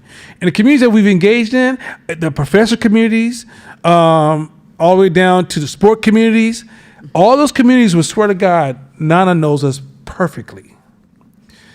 Did I know him before I met him? No. But I had a process to listen, engage, and find out what you're saying and what you want are two different things. You ever been in a room and somebody say something about somebody, the group that they're trying to date, and everybody in the room be like, "Oh, here we go again." But if you interviewed all the people in the room, they all doing worse. So you got to know the difference between what people are saying and what they're doing. That means that's a different kind of listening. I don't take that pop listening like, she said she likes this, so that's what I'm gonna get her. I'm gonna get her some flowers. And you get to her house and she's like, "Yeah, I like flowers, but I really like this." Or you get to her house and you look at the artifacts. So that's another thing too. So when you're studying culture, culture comes with artifacts. They come with rhythm. They come with stories. If you're studying culture, pay attention to people's artifacts. Pay attention to the people's services. Pay attention to people rhythms. Pay attention to their entertainment. You'll know exactly where you need to sit with your products. If you're telling people, okay, let's say you're a narcissist, which is coming from not feeling like you're good enough. And when you talk to people, you're too busy trying to impress you, Tone. So Tone walks around doing like, "Hey, what's up, Tone? Oh man, how you doing? Let me tell you what I've been doing though. I've been on my new business and I painted this wall. Oh yeah, I just bought a car. My son about to graduate from Harvard and shit. I'm just doing me. I'm glad to see you. How you been? Hey, no, you know what? I gotta get up out of here." This is how black people talk. Am I lying? Am I lying? Anybody tell me I'm wrong? Tell me that when you don't go to parties, we sell ourselves and we own. But that's not because we are bad people. It's a lot of times we suffer from, we don't feel like we're good enough. And we're using opportunities to sell ourselves. When you go into business, that's dangerous. Because guess what I didn't ask Tone? I didn't pay attention to all of his artifacts. I didn't ask him about his artifacts. I didn't ask him about his rhythms. I didn't ask him about his habits. I didn't ask him about his entertainment. I didn't ask him about the services he engaged in. So now I go from, "Look at me, I'm doing good. Oh, by the way, Tone, you know, I just want to tell you, I'm selling water, G5. That's what you know me from East Oakland. That's what I do. I wonder, you want to buy some?" He may do a mercy purchase, but he's not going to buy my product because I never took time to figure out who the fuck was in front of me.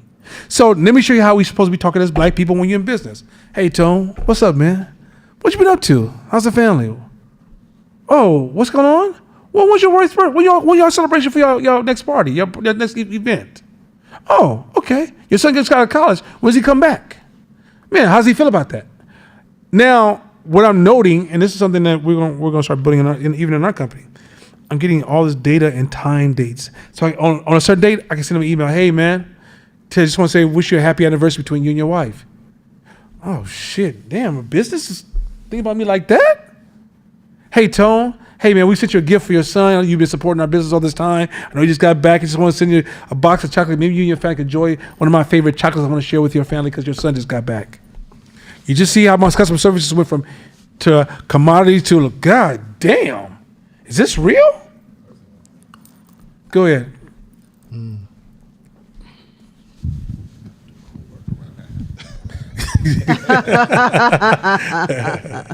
Got us over here doing our own damn work.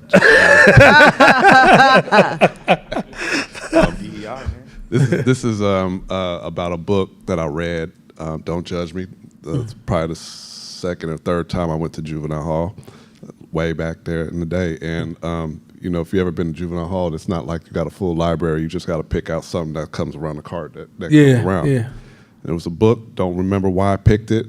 Probably was the way I was feeling. But I read this book by Dale Carnegie called How to Win friends and that influence one. people. Yeah, How to Danger. It's about everything you just mentioned about listening to people. And as this book goes on, he's talking about how instead of going and trying to sell the products, he went to the table and was listening to people. And he started learning about them and let them talk about what was interesting to them and learning those rhythms of what was going on. He said that's how he ended up making all that money and selling all that stuff and being the Dale Carnegie that he is. So recommendation. No, it's use that lens as you go back to the culture lens we started with earlier in this conversation. It's obvious. If you're trying to plug in the culture, then what makes a culture a culture? What is the evidence of a culture?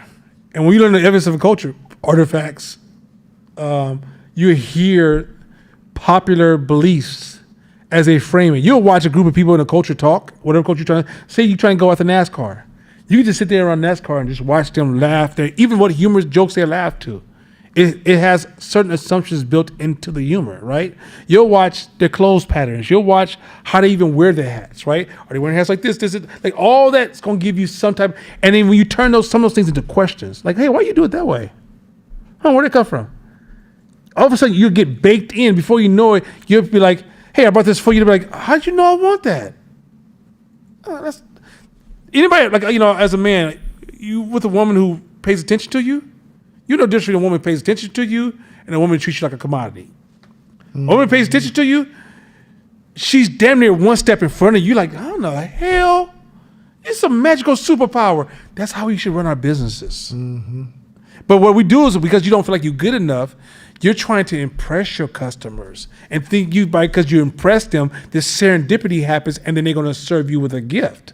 You not realize, no. Don't impress your customers. Watch your customers and then serve your customers, which means you have to move you out the way. But when you're trying to give them what you think is going to make you look good to them, see what I just did? What I'm going to give you to make myself look good to you, I'm not serving you, I'm serving myself and trying to use you as my audience to make me feel good about myself. Mm-hmm. Big difference. Big difference. Just try to, if you next week or next 2 weeks, or especially we're not going to be here next week. Spend that time, if you're running any kind of service or business, and say, I'm going to study the person that I'm serving right now. And watch how you can actually build your arsenal. Focus on keeping the customer you have, which will qualify you to get the customer you want. Mm-hmm. Because if you keep the customer you just have, that customer becomes viral. They become viral because now they want to tell everybody about you. One customer can bring you 10, 20, 30, 40, 50 people. The Plod, you remember the Plod I carry on I still use it. I don't sell it the same way I used to sell it. I still think the device is amazing. But they came up with this offer to give me unlimited minutes a year for $250. I was like, I called Plod, hey, I just signed up this month. I just want to switch from the $79 for, I think it was like 1,200 minutes to unlimited minutes. They said, we don't really do that. Now they're in China. They're not, because in the United States, they would have had a way. I said, yeah, but do I have to pay the full $259, or what, $253 or $259? Well, yeah, $259 to go to the unlimited and not get a credit for the $79? Yeah, we don't have no way of taking care of you. They go, oh, you know what? We worked on a solution.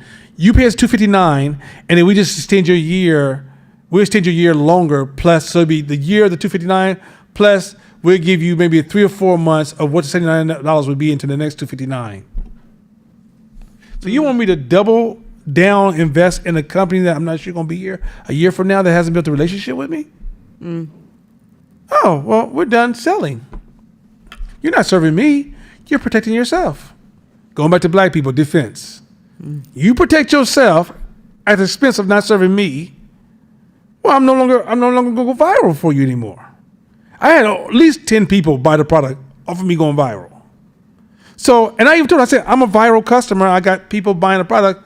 Yeah, it's cool, but this is our policy. Oh, okay. it's a commodity to me. It's not going to be, this device may be the only one doing it today.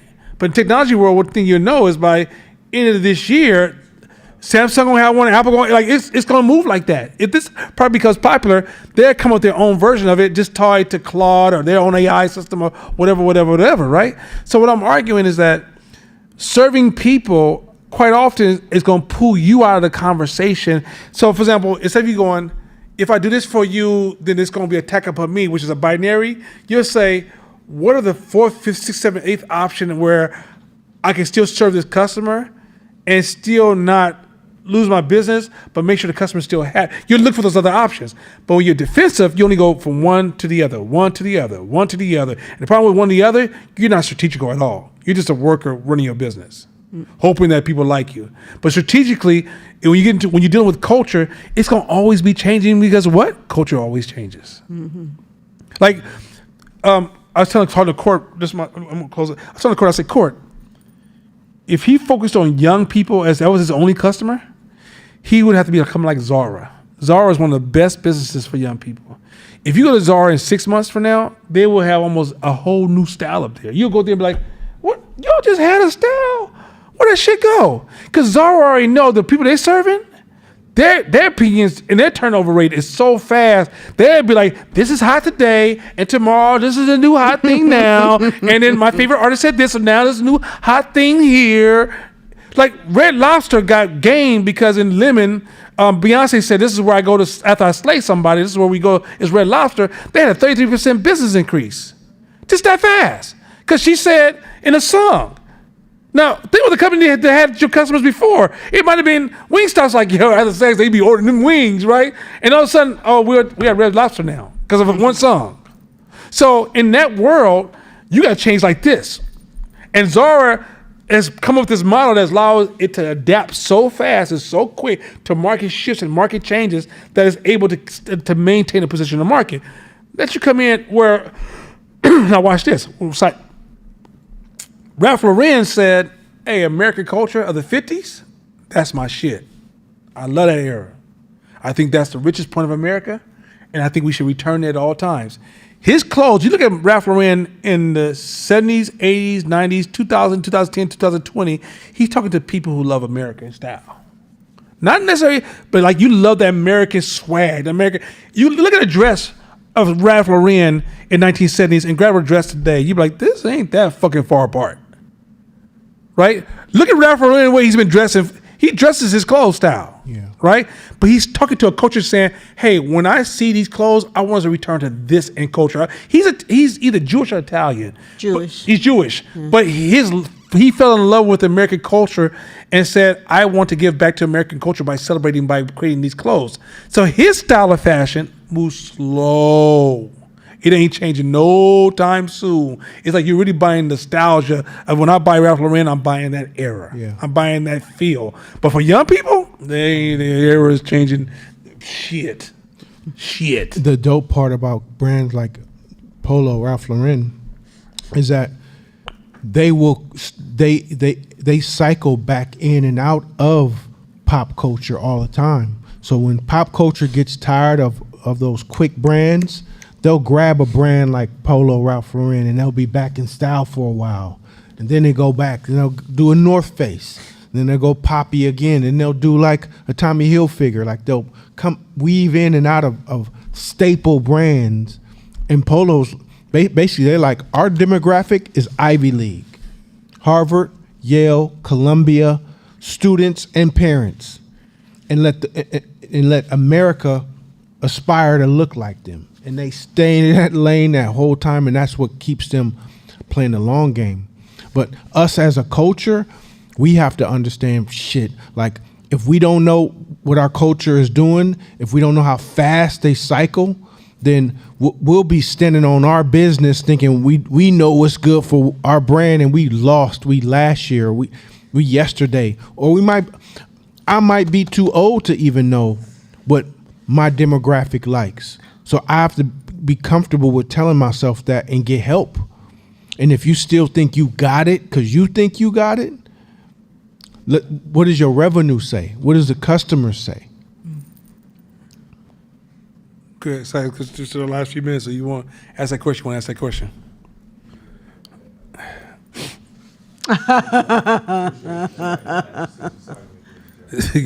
Y'all act all sassy out there, so I'm acting sassy. Trying to figure out how to word this, but how do you not get caught in the waves of trends? You know what I'm saying? Like, how do you maintain a staple like us in the video world, right? There might be a trend where for a while there was hella light leaks everywhere. Everybody got the lights is happening and whoop de whoop, right? That was like a fad. Mm-hmm.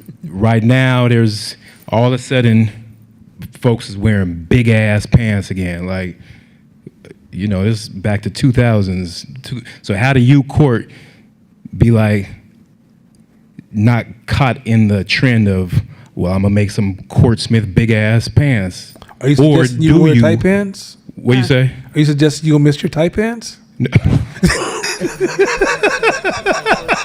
I'm just trying to get there where you going with this because you feel a little emotional about this. But no, go ahead. I'm just saying. I saw somebody on TV, the rapper, the other day wearing some Barnum and Bailey big ass pants. The other day, right? So I'm just saying, like, how do you, as a brand, stick with your core, like your values or whatever, or is it even about values? Is it like it's who you subscribe to? And it depends on what your brand, who your brand is targeting. Yeah. So like for us, I try to be on top of everything. Doesn't mean I adopt it. Pause him, y'all. Go ahead, please.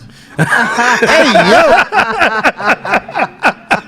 Y'all just cut that out. Come on, get him in fair. I'm fighting for you. I'm your lawyer, bro. DEI.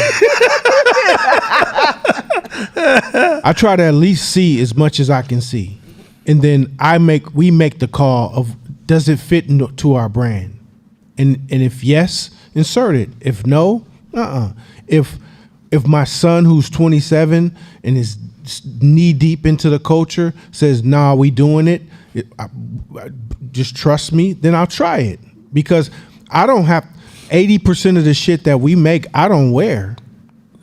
So it depends on what response we get from the market.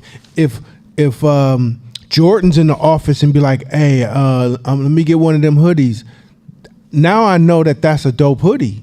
Like, I don't know if it's dope until the 20-year-olds in the office like it. So, but there's also things that I'm like, yeah, that goes against the values of our brand. I'm not doing it. I don't care if it's in style or not, because it goes against values. But other than a value play, then if we were early enough to see it and it's within our values and integrity and morals, fucking why not? You know what I'm saying? The goal is to be able to see it, because what's worse is for some trend in our market to happen and we like, fuck, we didn't even see that, and we're too late because it's a 3-month turnaround, so it's month 2 and now it's like we can't even jump in. Also, think about this: if the brand is not defined by you, it's defined by the market. Let your defense be lying with the market as well. So, if you're selling, let's go back to your what's the name, right? If the market is shifting that direction, and the markets you're playing in is like the latest and greatest, then that's your strengths, right? Doesn't mean that you lock into it, but you gotta know it's a trendy, but you own it from a trend space. But let's say you locked in where your client is the government and they just pretty much trying to pump out a certain look and feel. You get the comfort to say, okay, we're gonna buy by this. Let's say your market is Hollywood. Then you don't imagine being in Hollywood talking about, yeah, I still shoot this way. They'd be like, what? That's depends on what the market's asking for. So you're always adjusting and aligning to market preference, and let your defense be where the promise you made to the market. So, for example, if he promised basketball gear to the market, and you go to Court Smith, you start seeing hella suits on there, you'll be like, I don't know what the fuck I'm looking at. I don't get this, because why is he making suits? Like, I don't. There's another argument said. I'm sure you have strong branding versus weak branding. If I said, okay, what's the brand? Name a weak hotel chain. Marriott. Huh?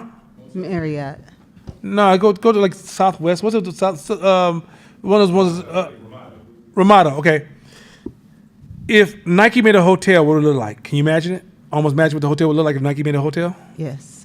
If Ramada made tennis shoes, can you imagine what that would look like? Probably. But you see how what that shows you strength of a brand. Your brand's so strong, they invested so much money in their brand work that they can say, yo, everybody doing tennis shoes? Nikes. You're like, ooh. Apple does all the time. You call it AI, we call it Apple Intelligence. That's brand gain. Yeah. Yeah. Right? And so I'm trying to explain to you guys, like, at the end of the day, when you understand branding, you understand that there's levels to this game. You're not in a commodity rat race. I don't think you guys understand. I think deep down in your assumption of your brain, you're still seeing it as commodity movement. I'm telling you, this is people viral behavior that you're engaging. Social contagion. Take social contagion and product contagion. It's the same thing. Right? Me and you guys think product contagion and growth of your product is come down to like, my water bottle is the nicest looking, the freshest water. It tastes good to me. Everybody say they like the way it tastes. I don't understand why my water is not the number one water. Like, this is fucking water, bro. This is the most expensive water you can fucking buy. This is fucking water. Like, if you get Crystal Geyser, very few people could tell the difference between Crystal. If I pour Crystal Geyser and this in a bottle, say, you tell me which one. Now that one Avion, whatever it is, that shit tastes terrible. Like and that Dasani, somebody tell me that's creek water. But outside of creek water of that shit here, you take this and you take Crystal Geyser and you pour it in a bottle. Here you go. Most of y'all ain't gonna be able to tell. There might be somebody in there be like, I'm a water expert. Yeah, but the rest of 99.9% at the event be thinking this. And I don't need to just put Crystal Geyser and Voss on the same table. Y'all be like, oh, that's what we drinking? Yeah, we just drinking Voss. That could be filtered water out of the fucking sink. But branding says when you hold the Voss, watch out. When you hold the Voss, you're gonna feel different. When I'm drinking Fiji in the room, I'm suggesting I must have a little bit of money in my hand. I'm drinking me a little Fiji, you understand me? I'm drinking Crystal Geyser, I'm just thirsty. I ain't nobody, I'm just thirsty. Okay, last question for the night, then that's it. Any more questions before we get up out of here? Have one question?